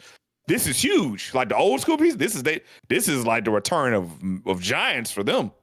But for any regular person, like this is cool. I didn't really see the gameplay for Gothic remake. Did it look good? Well, ain't no sense in me describing it when we could just look it up. Here you go. Also, Trails. How'd you like the new opening for the new Trails game? I'll play it in a second. Yeah, I'll say I posted it. I remember posting it. Okay. I like the spells. Yeah, I like that. Definitely looks better. Kimbia Interactive. Welcome to the Valley of Mines, an immense penal colony. For the war against the Orcs, the only undefeated enemies of the Kingdom of Murtana, the king needed ore to supply his armies. So every man guilty of a crime, oh my gosh, how insignificant, straight out Lord of the Rings. Ore mines of Korinis. To make it impossible for them to escape, the king sent out his best magicians to create a magical barrier around the entire valley. But something disturbed the creation of the barrier, trapping everyone inside. The convicts revolted and took control of the colony. Oh my They God! divided into 3 camps. 3 camps. The old camp is satisfied with the current situation. As long as they deliver the ore, the king supplies them with everything they need. The new camp, however, thinks they can use the ore to blow up the barrier. And then there is the sect from the swamp. They believe that a mysterious new deity will free them from their prison. Thus begins your journey in the open world of the Valley of Mines. That's an interesting plot point. Creating to start. Remake, we focus on the 4 pillars It is an that we interesting consider setup. the core of the series. Simulation of a living world, exploration, story, and combat. Like the original 2001 title, Gothic Remake is set on creating an immersive and realistic world. Enjoy a complex life simulation on a scale hardly ever seen Look, before a magic in mustache? a video game. I mean, a magic cigarette? What the fuck? During the I day, guess so. the inhabitants of the colony carry out a variety of activities, while nature, rich in all its diversity, lives out its own rhythm. All this gives the impression that this world can exist without the player. Explore the colony on your own and enjoy the unprecedented freedom. Man, this it's so open crazy world looking at offers. these games where it's In like, true RPG I really fashion, don't know where we go after you this. decide when and where you go next. Sorry, Meet about numerous graphically? interesting Yeah, like, characters. yeah, I just don't know where we go. Understand their Where do we go from here? Yeah, I'm just like, by completing a series of elaborate I think we quests. should stop. How at you least for a solve or while. handle their problems It Yeah. takes depends too long to make entirely games on look your better choices. than this. No matter and when, I'm tired of in people what trying. order, Truthfully, or if you do that shit anything at be all, for a little the bit. game will always The respond thing is, if you appropriately try to and your your game decisions. flops, well, that's it for your studio. Experience a complex and demanding combat Yeah. system Man. with satisfying character progression. Overcome your opponents using a variety of melee weapons. Eliminate them from a distance, or learn the arcana of magic. The magic looks really good. Remember, It really each type does. of I was weapon thinking the same behaves thing. differently. Its effectiveness depends on I knew nothing training. about this until now. This definitely looks We're interesting. aware that It's when a- creating a remake It's an of OG another, game, man. it is Yeah, hard it to Yeah, is. I've I heard remember of seeing this like the game. name It's before, long-term and I fun. heard when he said like the 2001 or we feel whatever there is room to game. develop Yeah, it was 2001. That game is old, by old. telling new stories from the colony It's and interesting to expanding on remake it those that now. diehard fans have known for more I remember than seeing 2 that on decades. store shelves as a kid. So they're saying they added some like Focusing our attention on some new enhancing many new aspects of quest stuff, gameplay, new story such stuff as in this diverse game. NPC That's what it sounds Than the like. original. interactions, more complex crafting, and more rewarding character progression. Despite the passage of time, Gothic remains in the hearts and minds of many players. With the possibilities of Unreal Engine 5 and a variety of modern features, Gothic Remake will soon rekindle that love. Whether you've been a loyal fan for years or are just looking for a true RPG experience, welcome back to the colony. Hey man, you all thinking this could be like, you know, the next Baldur's Gate in a sense? Baldur's Gate 3, I mean. No, Probably No. not. No. but it could be good. I I mean, think it'll be like solid. to me, I'm looking at Yeah. it and I'm like, my brain is telling me this has the potential to be like a mid '80s game, Mhm. but then there's something else in the back of my head going like, they could This fuck could- it up and this wind up being like a low '70s. And I'm hoping that it's the former. I'm hoping that it's like a considered to be like a great game, like the OG was. This feels like a But you game never that really like know. that people who really like Witcher's gameplay or style, like Witcher style RPGs, they'd flock. Oh yeah.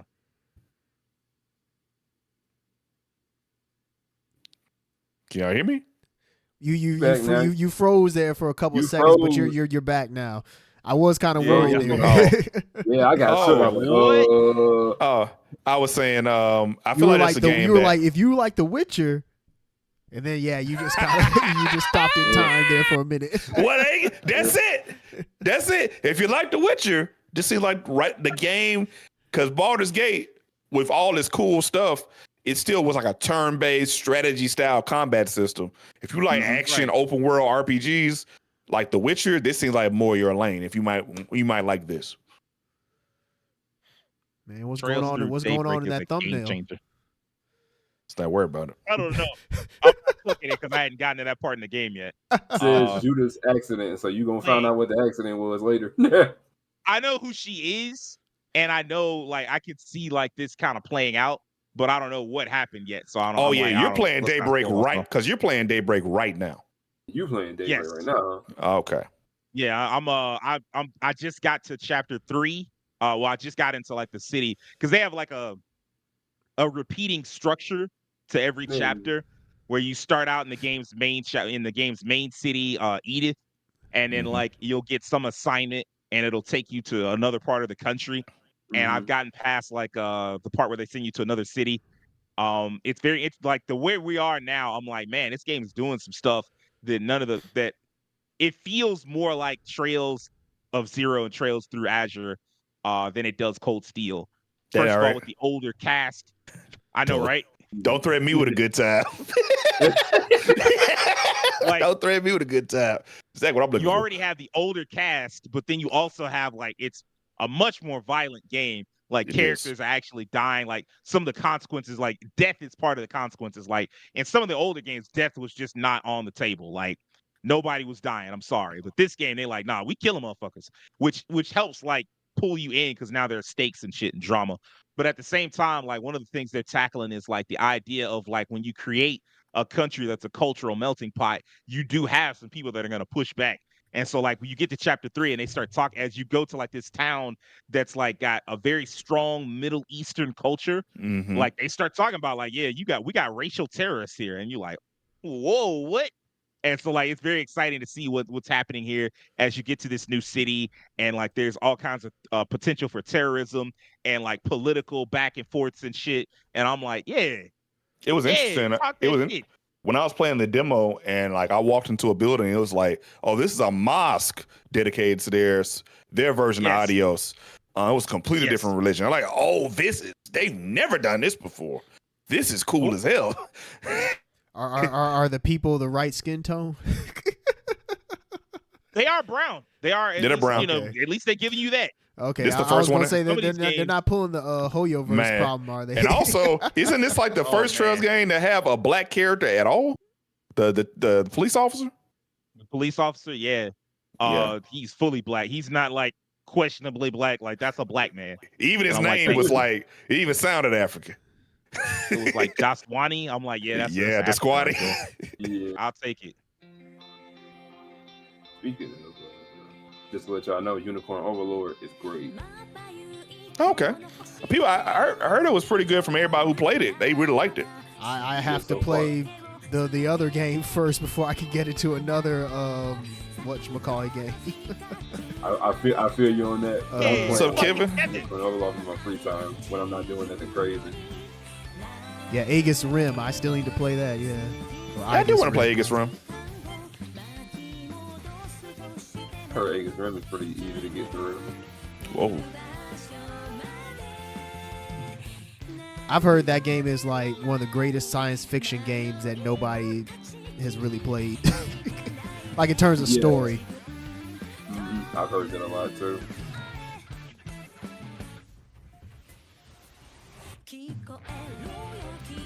It made me look like, man, I can't wait for the first episode. Show up on Crunchyroll.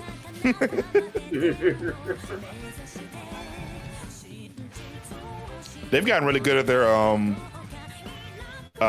before they used to use anime openings, but now since they've been using their own engine, they've gotten better at doing their openings in their engine.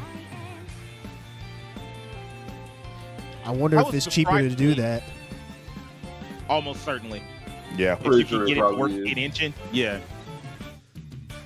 It's like a $500,000 because this is, I think they said it's like $1 million to do like an intro like that. So as far as like if it's animated, so, but man, that wasn't really spoilery. There are some characters in here that you wouldn't know if you weren't, if you didn't play, like, cause like even I saw Rakeem didn't really react to some of the characters that you see. And yeah, I saw like, uses. It's because no. It's because it's part of what's the name of that game? Reverie. There's some characters from Reverie that are Swai and Lapis and whatever the other character was. Swin and Nadia. Yeah, Nadia. The two assassin people. That's that's another thing. This 3 and 9 game. I did read the book. I read some of the story. That's this fucking game. They always have like foreshadowing where like you'll be collecting books in one game and you'll read the book and it'll be about a character that actually exists and pops up 2 or 3 They'll pop games up another game later. They didn't. They've done that a lot. I finally met fucking Gambler Jack in chapter 2. Shit, Gambler Jack. I was like, they've been talking about Gambler Jack since like the fucking chapter Trails in the Sky or some shit. Bro, like what the fuck? Beat it for real. Hey, that's kind of cool. I ain't gonna lie. Actually, speaking of that, I actually saw a YouTube channel that does audio books for the Trail stories. He does audio books. He just does audio book for all the Trails books. All of them. I thought that was really cool. I mean, it takes a long time. These are actually you mean like pretty long. In-game books or? Yes, in-game books. Oh. They have their own in-game like books. Like they'll be they're pretty long. I'm not gonna lie. They're like actual books. They have like in-game legit books. They have in-game like newspapers that talk about like real world, like in-game events and shit. Like the world building in Trails is fucking insane. Like if that's something that people are interested in, that's one of the biggest selling points of it. Like the world building is like so intricate from like game to game. And eventually it's just like, yeah, I know all these characters. Like you'll remember characters that pop up in one side quest because they'll pop up later. And you're like, oh shit, I remember you from such and such and shit. And it's like no other game. Like this is something I've always wanted video games to do. Like to just follow up on characters and make them matter through repeated side quests or repeated appearances. And man, Trails is like, we got you. I'm not gonna lie, based on the way that you all have always talked about Trails, it feels like the One Piece of video games in that regard, where it's like just the world building is just insane. It's like people talk about the length of One Piece, but somehow Oda has just kept it all together, and the world building just it still makes sense. Like there's nothing that feels left out or like it feels like an ass pool in a sense, where it's like okay, you did this, but does this like what does this mean for that? It's like no, he thought of that somehow, and it seems like just the way that you all talk about Trails, it feels somewhat similar. I don't know if it's as well written as people say One Piece is, because like I have my complaints about the game. Oh yeah, it's definitely. Just the way I like to describe it is it's an 8 that I love like a 10. Fair, that's fair. Because there's some very clear flaws that only like a super like sycophant couldn't see, but like when I play it, I'm like I don't care about those flaws. Like it is what it is. Hey man, I mean it's kind of like being a Sonic fan, where it's like, hey, the game is a 7, but you love it like a 9. I mean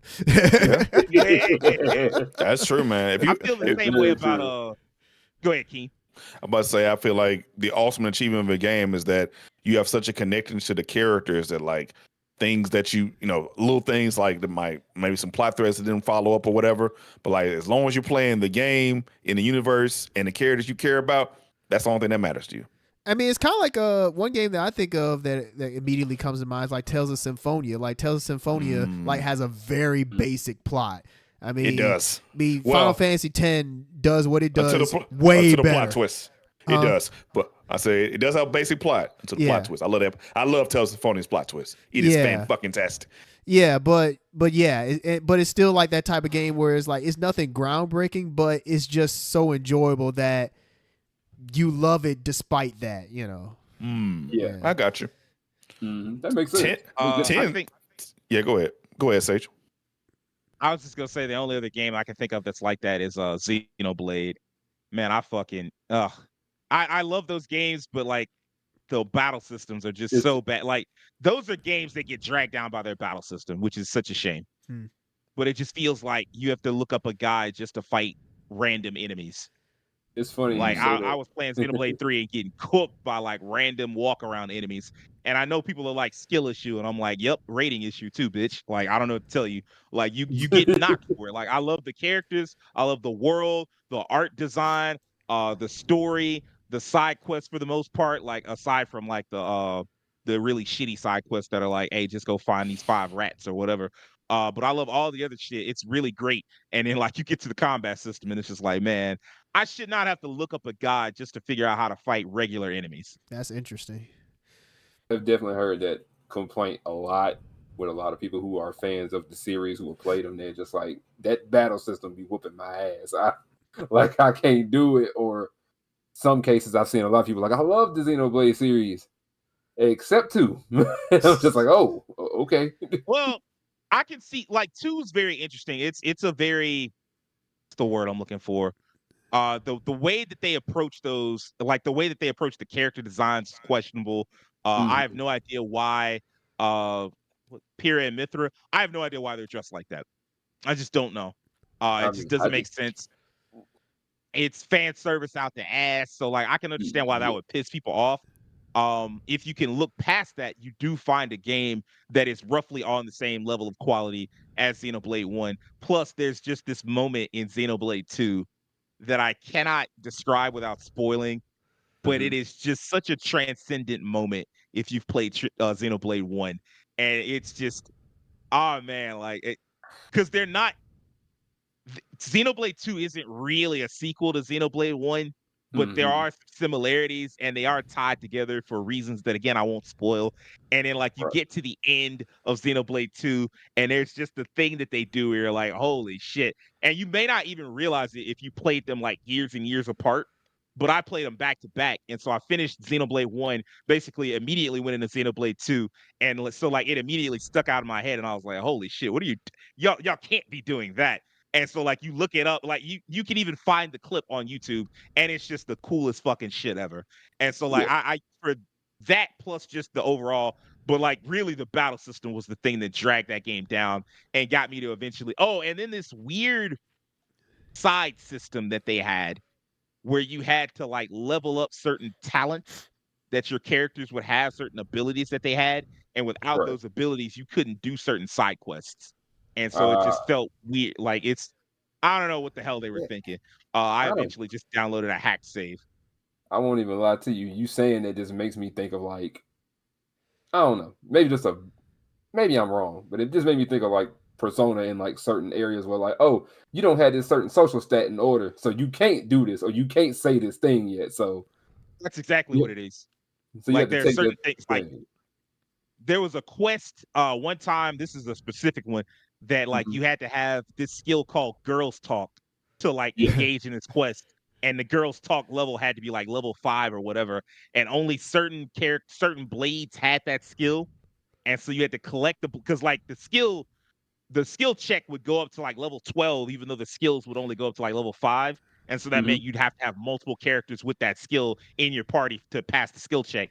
And like, it was just such a pain in the ass getting that skill check to the right level. And I was like, why the fuck is this shit here? Like, this is just one more system on top of a billion other systems that this game did not fucking need. And so like, I'm like, I don't know what the fuck y'all were thinking or why they did that, but it left me kind of frustrated. And so that's why I was like, I tell you what, I found like not just it wasn't really a hack save. It was like somebody had basically played infinite hours and maxed out everybody's like skill level, skill abilities, like everything. They had done it all. And then they also played through the game up to like each chapter. And so like, but they didn't do the side quests. So if you wanted to do the side quests, you could just go do them. And I was like, man, this feels like such a better fucking game. I can't believe that they just didn't make it like this in the first place, where you don't have to worry about all these dumb skill checks. Sometimes you gotta learn from your mistakes. Yeah, you do. They haven't, because I mean, like even in Xenoblade 3, they're still teaching you hella systems late in the game, like 60 plus hours in the game. They're like, hey, here's a new system that you don't know about, and you're like, You know, RPGs Sure.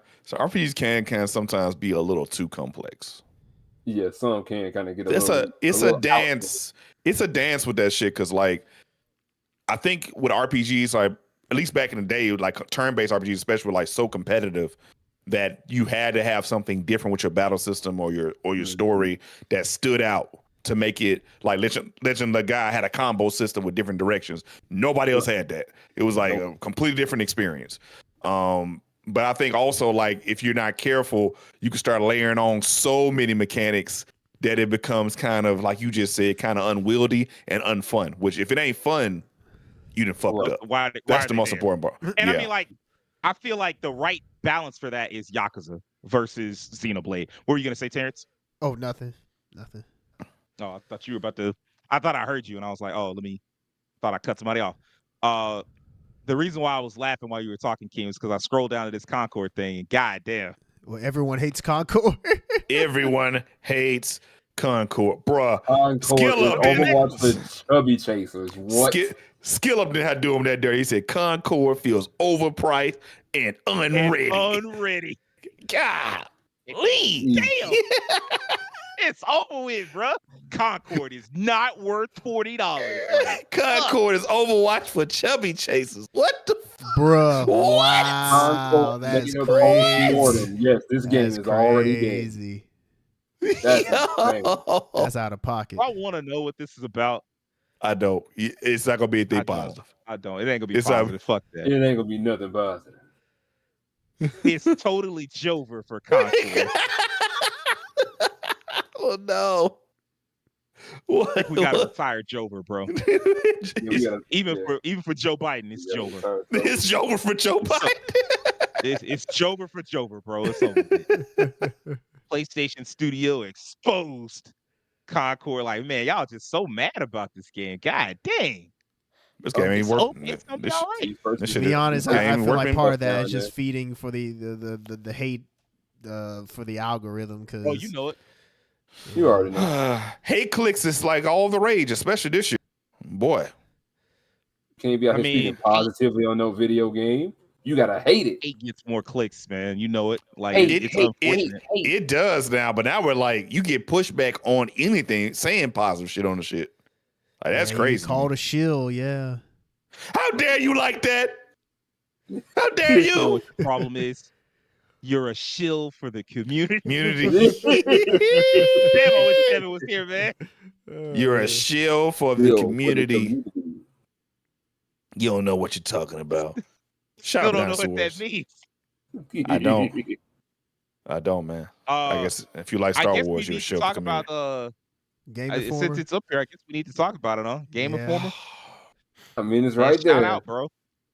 Shout out to GI, man. Yeah, man. Pour out nah. Great run. Da, da, da, da. Hey, hey, I didn't know it was me. Goodbye. I didn't know it was as old as it was. It's not as old as me, but I didn't know it was as old as it was. They said it was 33 years old. I said, fuck, that's too old. Because, I mean, like, and me and Terrence talked about this, and I'm not going to say it because I didn't know how else to phrase it, so I phrased it maybe a way that might have been slightly disrespectful.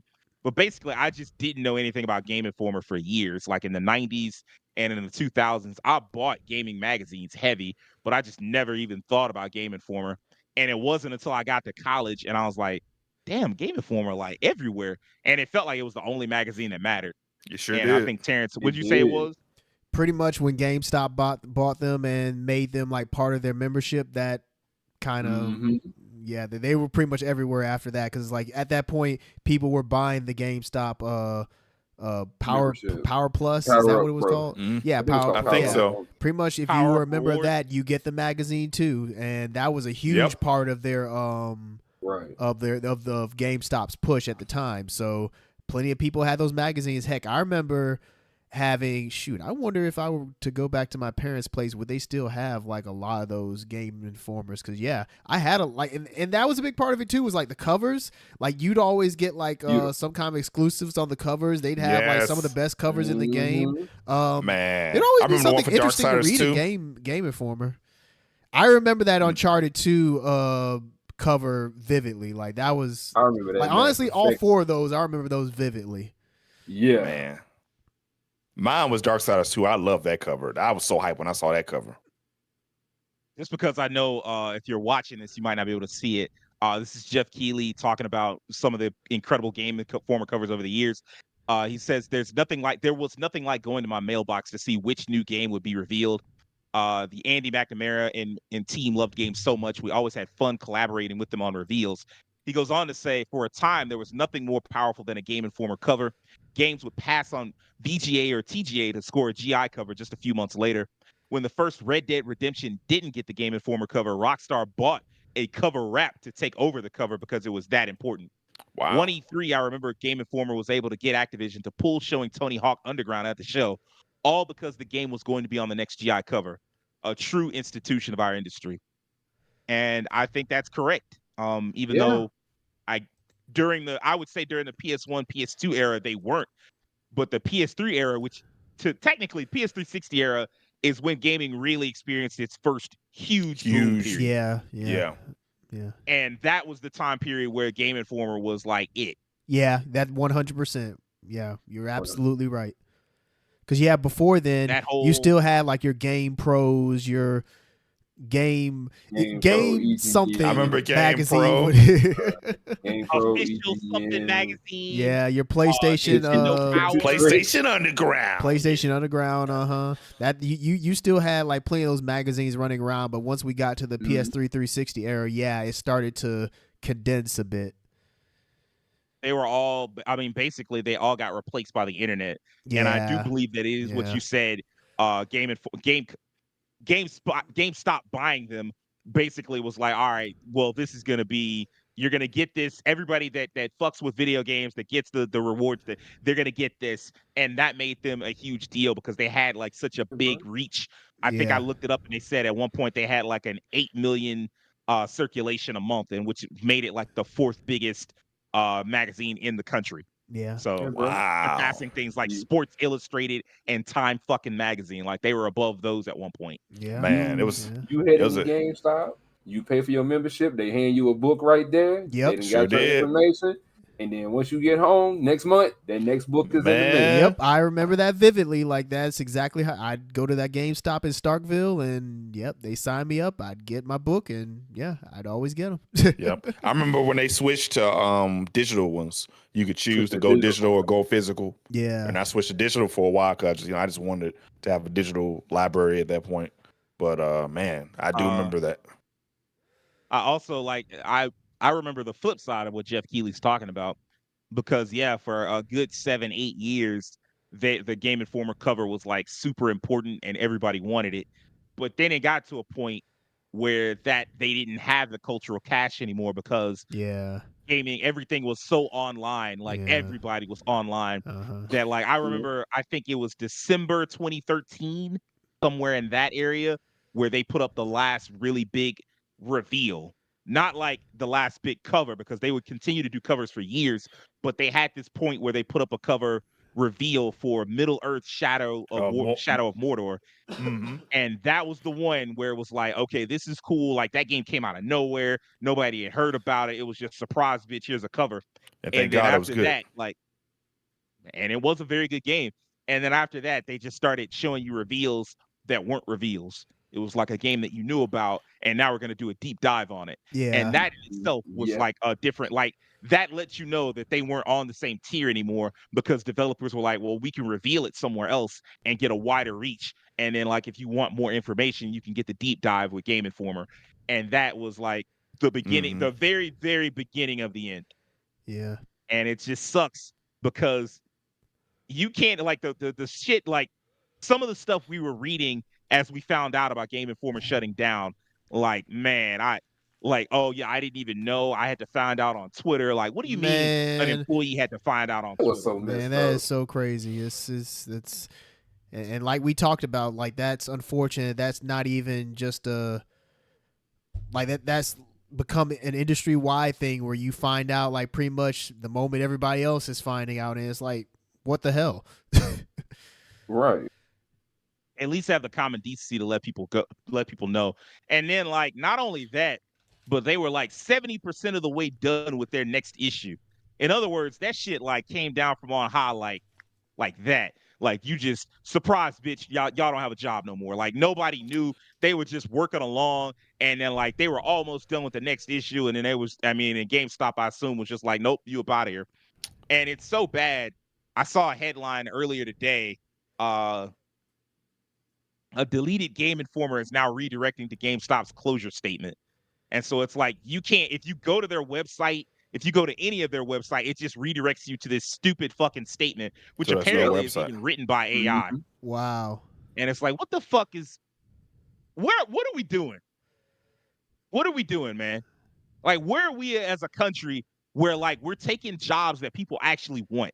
Like, remember when y'all remember when they said the shit about AI? They was like, oh, AI gonna take all the you over here asking for a raise, and all you do is get the fries at the McDonald's, or all you do is get the damn put the shit in the bag at Walmart, and the AI gonna come take your job. The robot's gonna take your job, and the That's not robots the ain't jobs took to their take. jobs.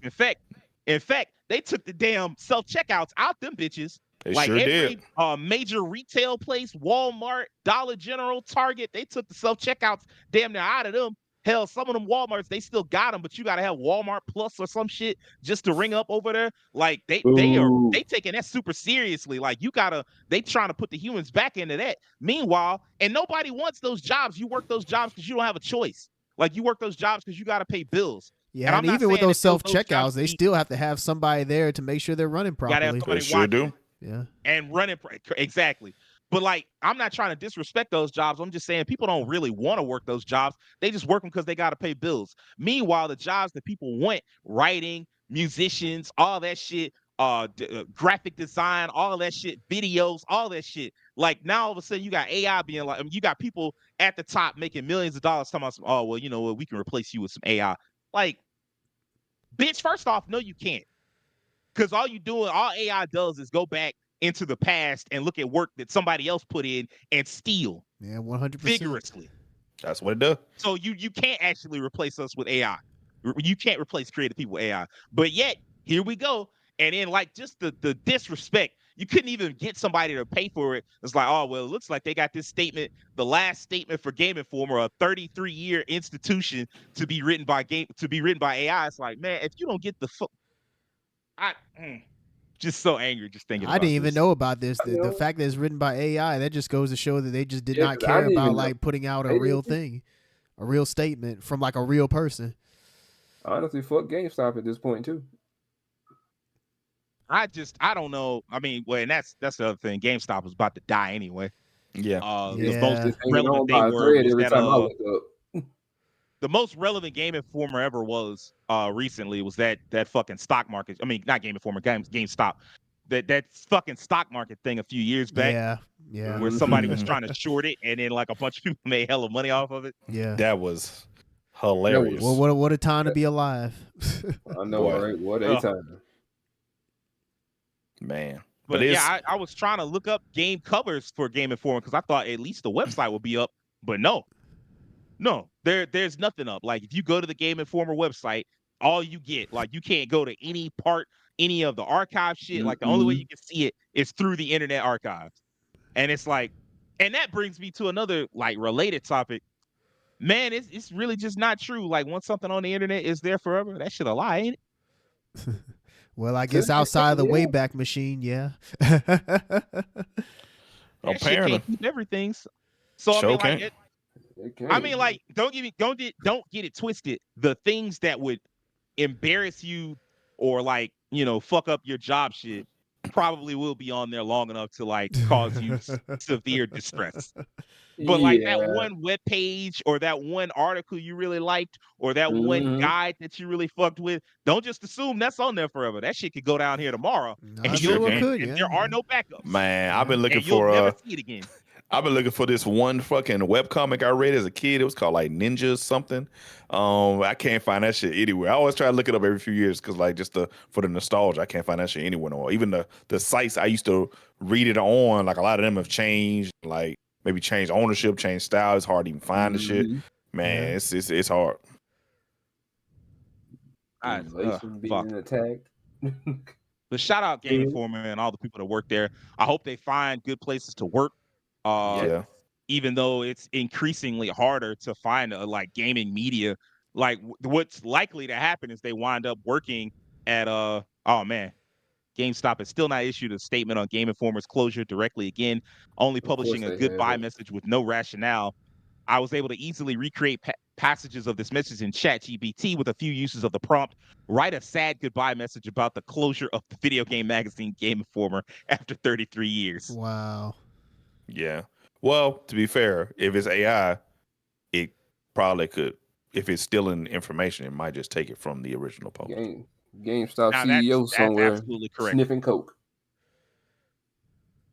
Running it through multiple AI detection sites. They also included its AI generated. Ugh. Oh, that's damning. That's damning right there. Is the fact they didn't say anything. Now that's very strange. So sudden and like they didn't say anything. Like this is not even for like shitty business. That's still weird. Yeah, I wonder something going on if this might behind the be. scenes. I'm wondering if there's other stuff that's about to go down. Maybe this week you might hear something else going down. It's something going on up top. Well, this has definitely been like an unfortunate year for like the gaming industry in regards to like layoffs across the board. So I wouldn't be surprised if there's something coming because we hadn't really heard about layoffs in like a while, at least like newsworthy in a sense. And this comes along, and then you have the Bungie stuff. It feels like we're getting back to it.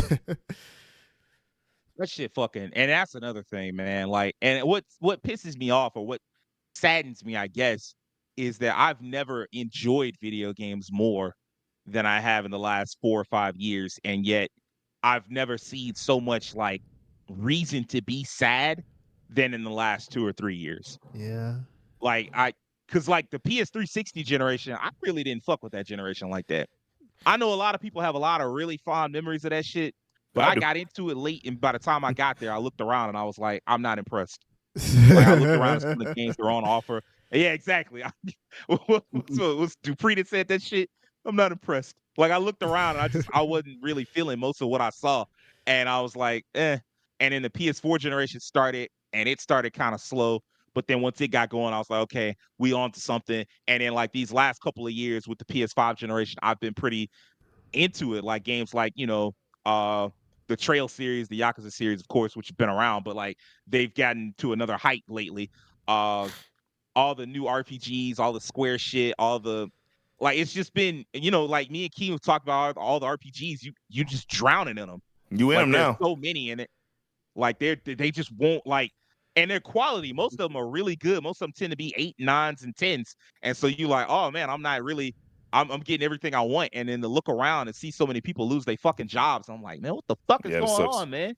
Yeah, it sucks. And then like even going to that, like for a good testament of how good the gaming seemed to be for RPGs. Our roommate Nelson had stopped gaming. He hadn't gamed for years. He started playing some RPGs, and it's been nonstop. He's basically been playing RPGs and newer ones, not like super old ones. Years. Back to back to back to back to back. He's basically had like a non-stop stream of games to play, and he's not even a consistent gamer. Like Nelson's like, yeah, I think I'm back.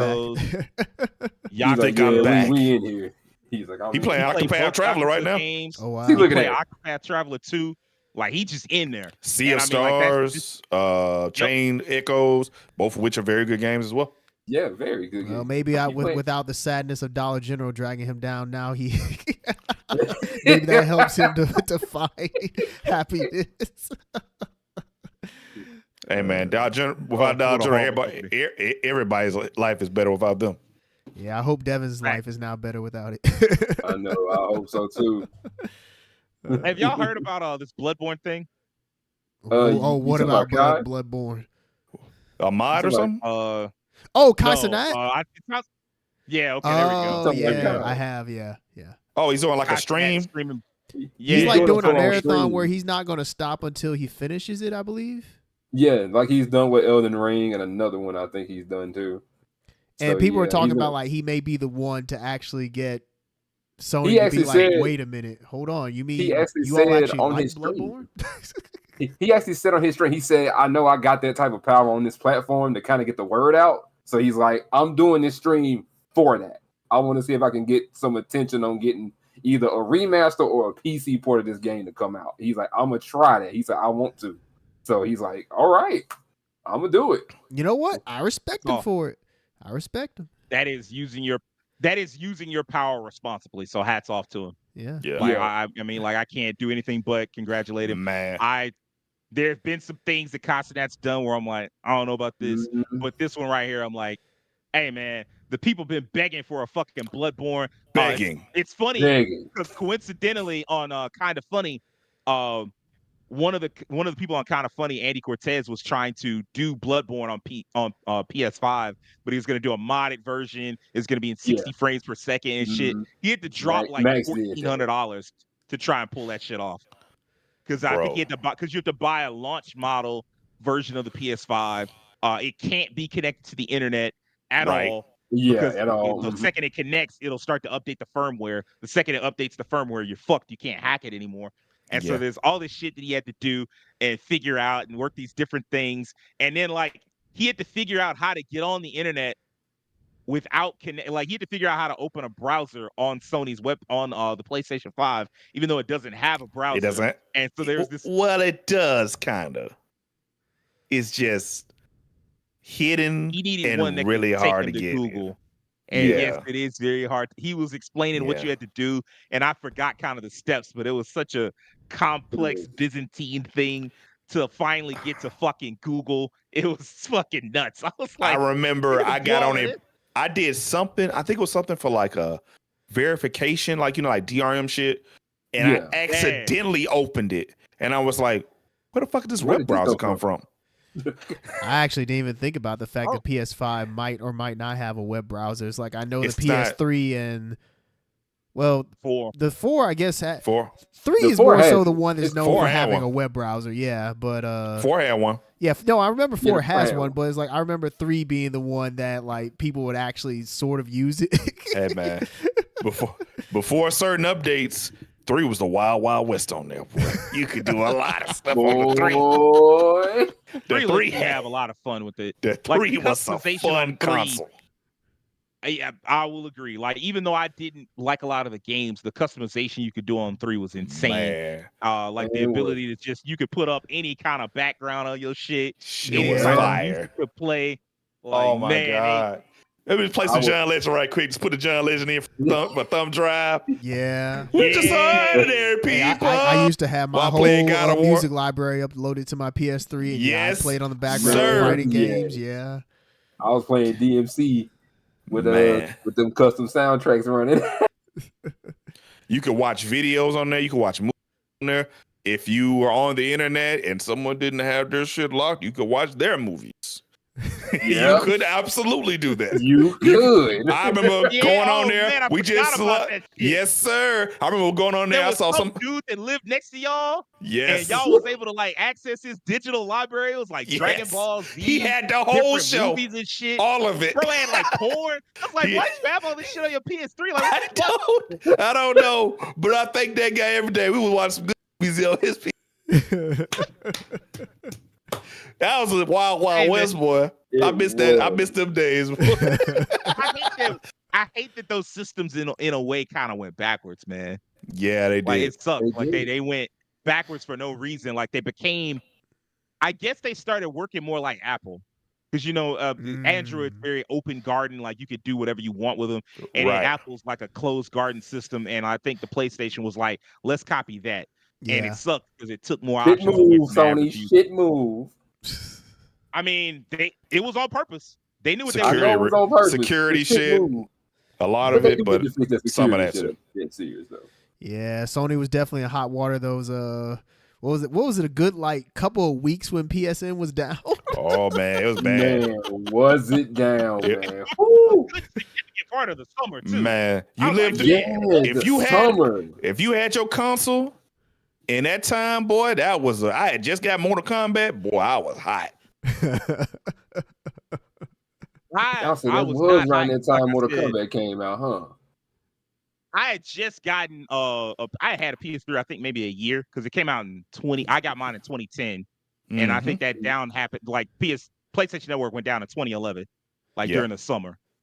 And like I was like, at first I was like, man, this fucking sucks. I can't use this to do anything. And then I remembered playing no games on this bitch, and so I just hooked up my fucking hard drive, my portable hard drive to that shit, and just started running anime off of it. And I was like, oh yeah, nothing's changed. And got the Sage TV. Sage TV. Hey man, I that hard drive made our quality of life better. We thank you, sir. You know what I'm saying, bro? Shout out to you. Y'all are of course welcome. I appreciate that. Actually looking to rebuild that because like as this streaming shit goes left, I'm like, hey man, that was the thing we was talking about before we started the stream up, like how streaming is basically turning back into cable. A little bit. It's like, ugh. Yeah. What was it you said? Which platforms started working together, King? Huh? You Which said platforms started working together? Max, Disney, Hulu, but Disney and Hulu are owned by the same company, Disney. So Max, Disney, Hulu is about to be bundled. Yeah, you have a $16.99 a month, and then you have the $30, which is no ads. Yo, it's crazy. Hey, as long as I continue to get Max with my AT&T plan, I ain't paying for them. I agree. Terrence said, I already got it. You can stay out my pockets. And then Max is such a weird fucking company now. Man, ever since that dude was Zaslav or whatever his name, ever since he took over, like that company is in such a weird spot. I just, well, really it's since that merger. Since the Discovery WB merger, they just have not been the same. No. It's been ass. It sucks too, because like it feels like they're trying to cut back and cut costs, but it's like the decisions they're making is like in the long term probably gonna end up making them lose money even more. I'll put it this way: the fact that they shopped out a series like Batman Cape Crusader just tells me like and that's usually they nigga. Yeah. Like Batman, I always remember when Terrence said WB stands for Where's Batman, because they wouldn't just let go of that Batman. And man, they got a brand new Batman cartoon. It was like, who can we sell it to? It's like, bruh, you got a whole platform. Like we said, who can we sell it to? It's like, all right, man, y'all done lost yourselves. Like you've lost your own plot.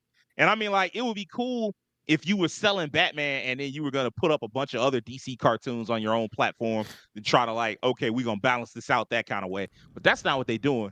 They're making very few cartoons, and then they just like, hey, man, you know, if we can sell it to somebody and get it to pay for itself, cool. But as far as like bigging up our own platform, hey, bitch, you better show up for this House of Dragons. And if you don't want that, I mean, fuck out. Pretty much. They had so many anime projects that seem to be really high. What's that show with Scavengers? Scavengers is really good.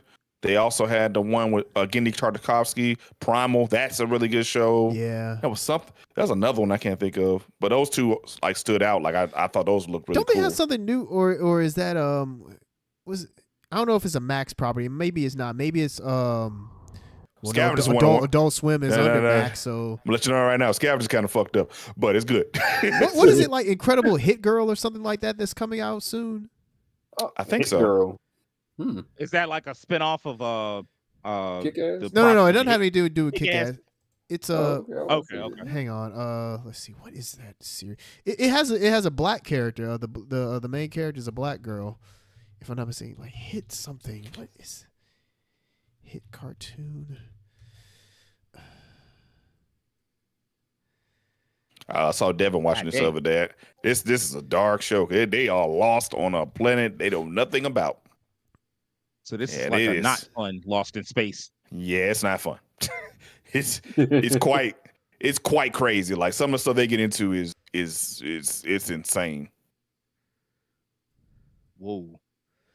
Yeah, no, like in terms of science fiction, I've heard this show is like amazingly well done, and Max just like abandoned it almost like as soon as it started. Right now, it's on Netflix now, and pretty much it's at the point now where if you want this to potentially get another season, you gotta watch it and like hype it up on Netflix because Max they don't give a shit about it. Yeah. I'm tired of begging for shows to get more seasons, bro. Like I'm tired of begging for quality. So, oh yeah, can you give us more of this show that's really good that everybody likes? I should not do that. Yeah, you would think. Instead, y'all hyping up some more like fucking reality show bullshit. Hey man, you know we on the 3rd season of Baddies. Like, oh, it's called Invincible Fight Girl. That's what it is. Okay, Invincible Fight. Yeah, Okay. Invincible Fight Girl. Yeah. I guess if you want to look up the trailer after this, then yeah, you can do that. But yeah, that's what I was thinking of. Okay. Created by This DC shit is superhero intense, girls. bro. It is. I watched one episode with Devin and so much shit happened. I was like, yo. God dang. They are like this planet got some shit going on, bro. They got some shit going on. It's feel like the anime version of what's that anime that y'all was fucking with heavy? Which the one? Where they traveled to the island. They was Oh, fighting Hell's Paradise. Oh, yeah. It kind of is like that. Man, Hell's. Wait, that man was a stapler. The fuck? A stapler, bro. Hey, I ain't gonna lie, that's hella clickbait. It made me curious on what's going to happen in the episode. Well, who comes and saves her? Because she was getting cooked. I know, right? Okay, that's look kind of interesting, actually. I'm not gonna lie. Yeah. I don't know what Adult Swim even is anymore. It come on at like 6 o'clock at night or some shit now. It's really not for adults. I mean, it's just because like Cartoon Network, its ratings, like the ratings for Cartoon Network is so shit now. So I guess they like, hey, no kids watching as it is anyway, so we could just throw on whatever, whenever. Because I seen the ratings the other day, well, about a month ago, for like Cartoon Network, Disney, Toon Disney, Boomerang, and about 3 or 4 other kids networks. And that shit, it was like 40,000 people watch Cartoon Network or some shit. I'm like, what the fuck going on, man? But I mean, it makes sense because like kids don't watch television no more. You sure don't? Hell, kids don't even have the desire to do that because they didn't grow up watching it anymore. Like, when was cable hasn't really been relevant in close to 10 years. And so like you think of the average like 14-year-old, they probably watched a little bit of cable when they was like 3 or 4 years old. And then after the time they turn about 7, it's like, yeah, that shit dial up to them. Hell, well, it's not quite as bad as dial up because they don't even know what that is. Fair enough. Old folks be starting bringing up dial up. They're like, man, damn, you old as hell. Like, what you bringing up to old shit for? God, living through dial up it was an experience. That's one of the ones where I never even bring it up. Like, kids will never know. Like, they don't need to know.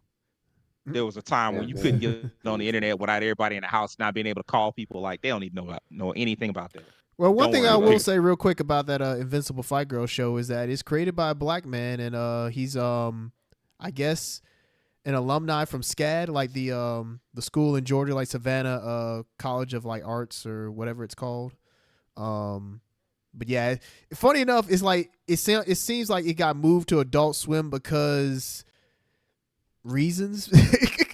Like they just put it on, like it's nothing that couldn't be on just regular Cartoon Network, but they're just putting it on Adult Swim because I guess maybe it'll do better there.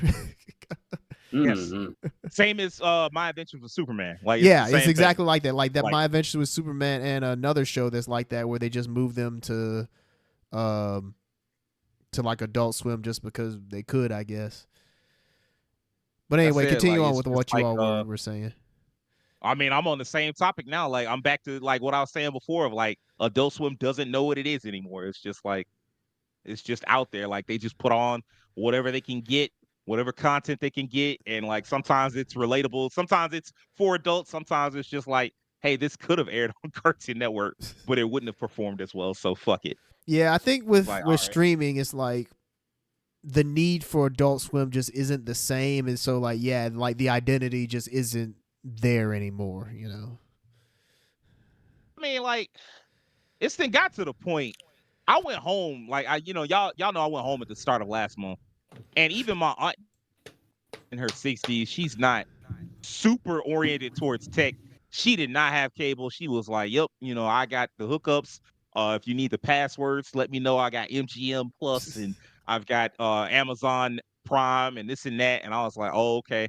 And I just used my laptop for most of the day and got on Tubi for a little bit. Speaking of, I know you was giggling, Keem, so you go ahead and tell us what you was giggling at while I look up the silly ass Tubi scene. Bro, I was watching just on Twitter for a second, and I looked and I saw a clip was like, this man lost the Olympics, but he won their life, and that's what they were talking about. Oh, the pole vaulter. That was a pole vaulter who lost pole vault because his meat was too big and it hit the bar. Yeah, when he was going over, because he had just has a big, huge meat, just smacked it. Like say he cleared the bar, but when he came down, he went over. Yeah. But when he came down, his dick said, "You're going home." Greatest Olympics ever. that was one of the first things that I saw when I woke up this morning, got online. I was like, man, this Olympics has been something. Like the memes that have come out of it has been something. Man. This is crazy. Kate, like, man, you can't even compete no more. Like, imagine like you disappointed your country. They sit over there like, I ain't trying to hear that shit you won at life. You and your huge dick, y'all. I heard he gained 20,000 IG followers a day, man. Wow. Wow. It's not like he's gonna start up a OnlyFans. I swear, bro. Only me, naughty Olympian. Just him pole vault with his meat out over and over again. What a loss. Shit. Oh, speaking of silly shit. Uh-oh. Oh no. Is this like real? It's on Tubi, bro. It's real. Anything on this bitch.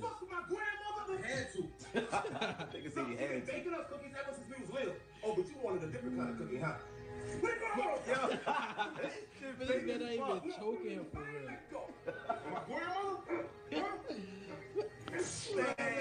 What the hell is going on? Wait, hold up. How did your hands get to the... This man ain't got the same. Yo! What the hell At is this happening? point, they have to be doing this on purpose. Who is that? Like this low quality content has to be done on purpose. Like they just know What that was it the works. edit there? What was that? I don't know, man. That was crazy. Why are these Negro Jedis fighting each other, man? That's what I was trying to figure out. Yo, I was in shock a little bit, but I think Tubi can stay what it is because it is one of those places where you can go there and it has so much like licensed content, and a lot of it is like where you can't find it anywhere else. Like especially Black licensed content, like some of the best Black shows, a lot of your favorite Black TV shows. I think Jamie Foxx is on there at one point. Pretty sure the Wayans brothers was on there. I know the Parenthood was on there, which is a real deep cut. So many good movies, Black movies, a lot of like Sentai shit. I'm like, I appreciate you, Tubi. Like, you don't have to have original content. And it's In still fact, free, right? I would prefer if you didn't. Yeah, it's completely free. In fact, I don't think you can pay for it. You have to watch those fuck ass ads. But I mean, it is what it is. Oh, really? Oh, yeah. It's like Hulu. Like, hey man, you watch the new Hulu, something new on Hulu. Like, I'm sorry, my nigga, you're gonna have to watch some ads with it.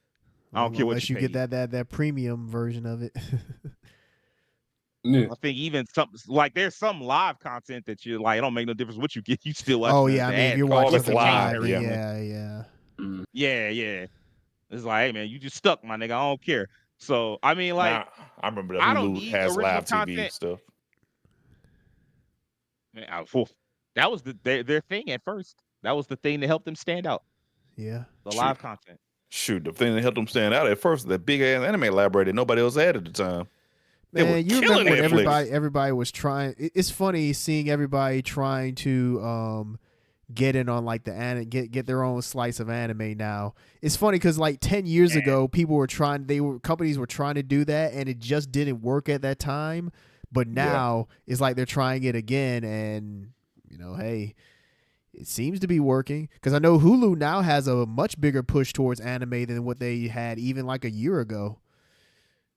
Oh yeah, what the fuck?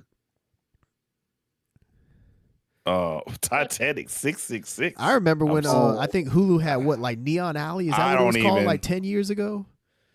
Oh God, Neon Alley. Yeah, Neon Alley.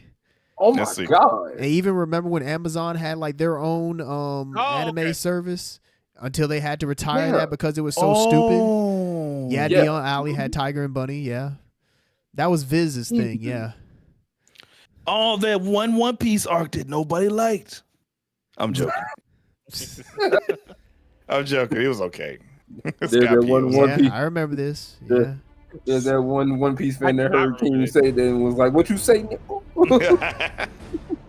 Yeah, this was one of the places where Tim literally told me to skip that arc. Bunny, yeah. Zetman. Yeah. That's a fucking show.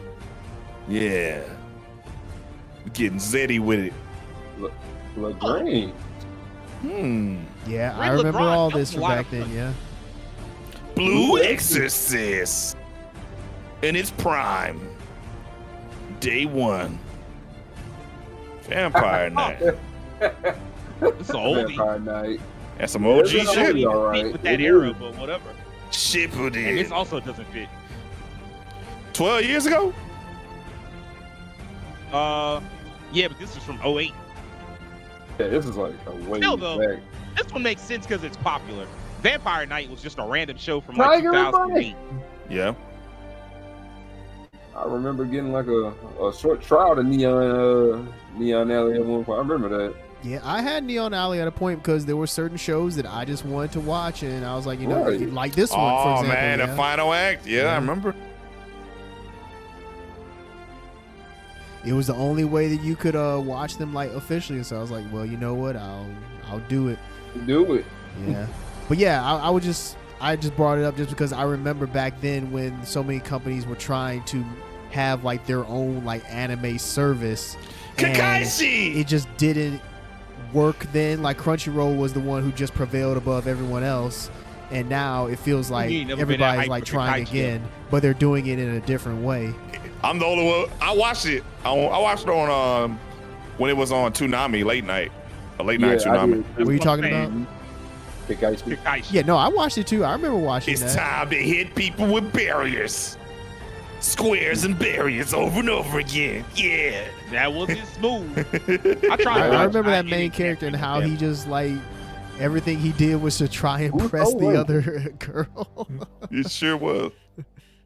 Man, this is a piece of anime history that I was not aware of. So I appreciate you, Terrence. Oh, yeah, I never really watched it. I had no idea. It reminded me of it. And you said it was like a while ago. This is literally like the trailers from 12 years ago. So like, yeah. And Amazon had their own too. I can't remember what Amazon called it, but they had like their own anime thing, which the way they did it was so stupid, but it's because you had to have Amazon Prime, like Prime Video, and then the anime stuff was locked behind another paywall. So it's like you had to pay like another $5 just to access their anime library. It was so stupid. Amazon Prime has that problem in general to access other services. Pay-per-view is ahead of the game. At least for other stuff, it made sense. But for anime to be locked behind a paywall at that time was just dumb. Dumb.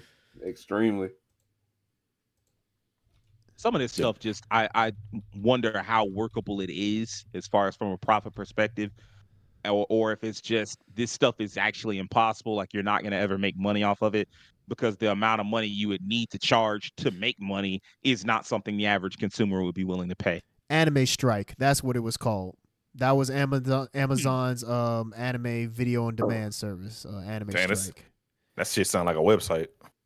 It do. It does sound like one of those old 2006, 2007 websites. It's funny because they had Inuyashiki. They actually had some. The problem with Amazon is they actually had really good shows that were stuck behind Anime Strike for quite some time. They had Inuyashiki. Recreators. Ooh. One that was funny. It wasn't good, but Made in Abyss. Made in Abyss was another one that was locked behind a paywall for a while. Magical Girls site. Will really fuck with that. All the videos are just talking about it just dying. Yeah. Man, you can't even find a trailer. It's just, hey man, this shit shut down. It failed. Oh, collapse. I mean, I guess this is a. It was poof, fam. Poof. What's up, everybody? Damon here with IGN News. Amazon has just launched its own anime-focused streaming Talk channel, about OG. Anime Strike. Is this 20? Is that 2012? It's 2017? awesome. Yeah. Access to an expanded 2017. library of anime available for streaming, with new episodes That is another one actually. Anime Strike Yeah. includes brand new exclusive titles That anime like was Scum's locked Wish behind and it. One Hey. Other popular anime, including the new season of Blue Exorcist, as well as classic movies like Akira. Yep. And Paprika, Second season came out around that song. An Amazon Prime But they membership. keep going, Blue In order to Exorcist. subscribe to Anime Strike, you can sign up for a 7-day free trial to sample the service. For the latest on what's streaming, stick with us here at IGN. Well, I guess that's it. That's it. You know what I'm saying? Just a quick, like, hey, bro, it's gonna die. And then 1 year later. It feel like the same commercial. It does. I'm like, is Anime Strike shutting down or Akira shutting down? That's the whole thing you're showing is Akira.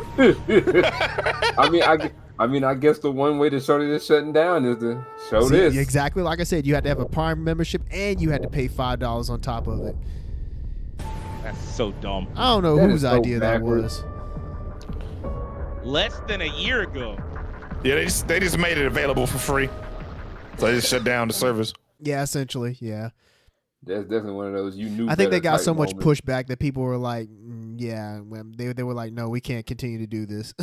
Yeah, like this is kind of hurting us. Because the thing is, they would license, because the thing is, I guess you would pay for the licensing for anime, but if nobody was paying for your service, then you were getting the money back for the licenses that you definitely weren't making spent no money on. That's crazy. Yep. I don't know, man. This is just unfortunate, but I'm glad that we are now at a point where that's no longer an issue, and you can just throw shit on like Netflix or Hulu or whatever. Like actually, Netflix still kind of like the anime ghetto. You get put there, and everybody forget about you. The only thing the only thing that fought out of that was Baki. I feel like Baki got more popular on Netflix. You know, you could say Baki. Is it just me, or because it feels like now Netflix has like wised up to like, okay, we're gonna do like the simulcast thing, where a lot of their shows that come out now, they do come out on like the same kind of like Crunchyroll schedule. So you would think that stigma wouldn't quite exist anymore, because it's not like people don't have Netflix. So I don't know. I've just always found it to be weird when people are like, it's on Netflix and I'm not gonna watch that. It's like, but you all watch Netflix for everything else, so what's different here?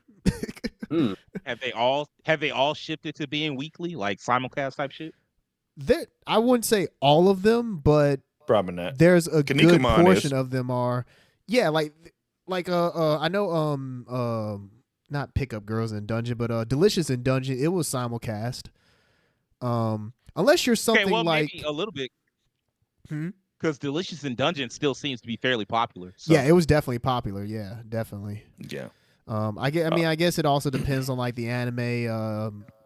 Yeah, usually like the trigger stuff, like that does well enough for Netflix where that's not an issue for them. But I guess maybe like there are certain. No, I will say that JoJo, I do feel like Netflix did do that dirty because they didn't do that simulcast. I feel like that show got less. That franchise got less popular. Yeah. Now that one, I think Netflix didn't handle that one appropriately because they should have just simulcast that instead of like releasing it all at once. They released half at one point, then released the other half later. Yeah, that. Yeah, I remember. Yeah. That was so weird. And I mean, JoJo's one of the franchise was like it was like a popular zeitgeist thing. People were everywhere talking about it. JoJo Fridays. You know, it's weird. It was popular all the way up until it got to Netflix, and Netflix was like, "Hey, we gonna air this bitch twice," and everybody was like, there was hype around it when it first launched for like a week, then it went away, and then they aired the second part, hype around it for a week, went away again, and it's like, damn, you kind of. I hope Steel Ball Run, if it goes to Netflix, is along the lines of that simulcast type thing, and maybe that can build that hype back up in America. And you know what else is weird? Still all around get it. You know what else is weird too? Because like I feel like that always happens with anime going Netflix, but their original content animated, that shit always does well. It seems. Yeah. It's high profile, so that kind of makes sense. It's not. Yeah, because you have something like Blue Samurai, they, which that just comes out of nowhere and just like it's on everybody's radar. Yeah. I mean, your brain is key as anime fans. Your brain is keyed into this. Is supposed to be weekly. I'm supposed to sit down once a week and watch a new episode. Yeah. And when you don't do that, it just kind of lessens the hype around it. And it's just it does sometimes. It's all mental. It does, yeah. Mm-hmm. So, but yeah, man. This was another fun stream. It is getting kind of late on our end, so we'll be back next week with another actual episode, another podcast episode. I don't know what we're gonna do. Whatever it is, come enjoy it, come hang out. We'll see y'all on the next one. Peace. All right then. Adios. All right. Have fun. Watch anime. Play games.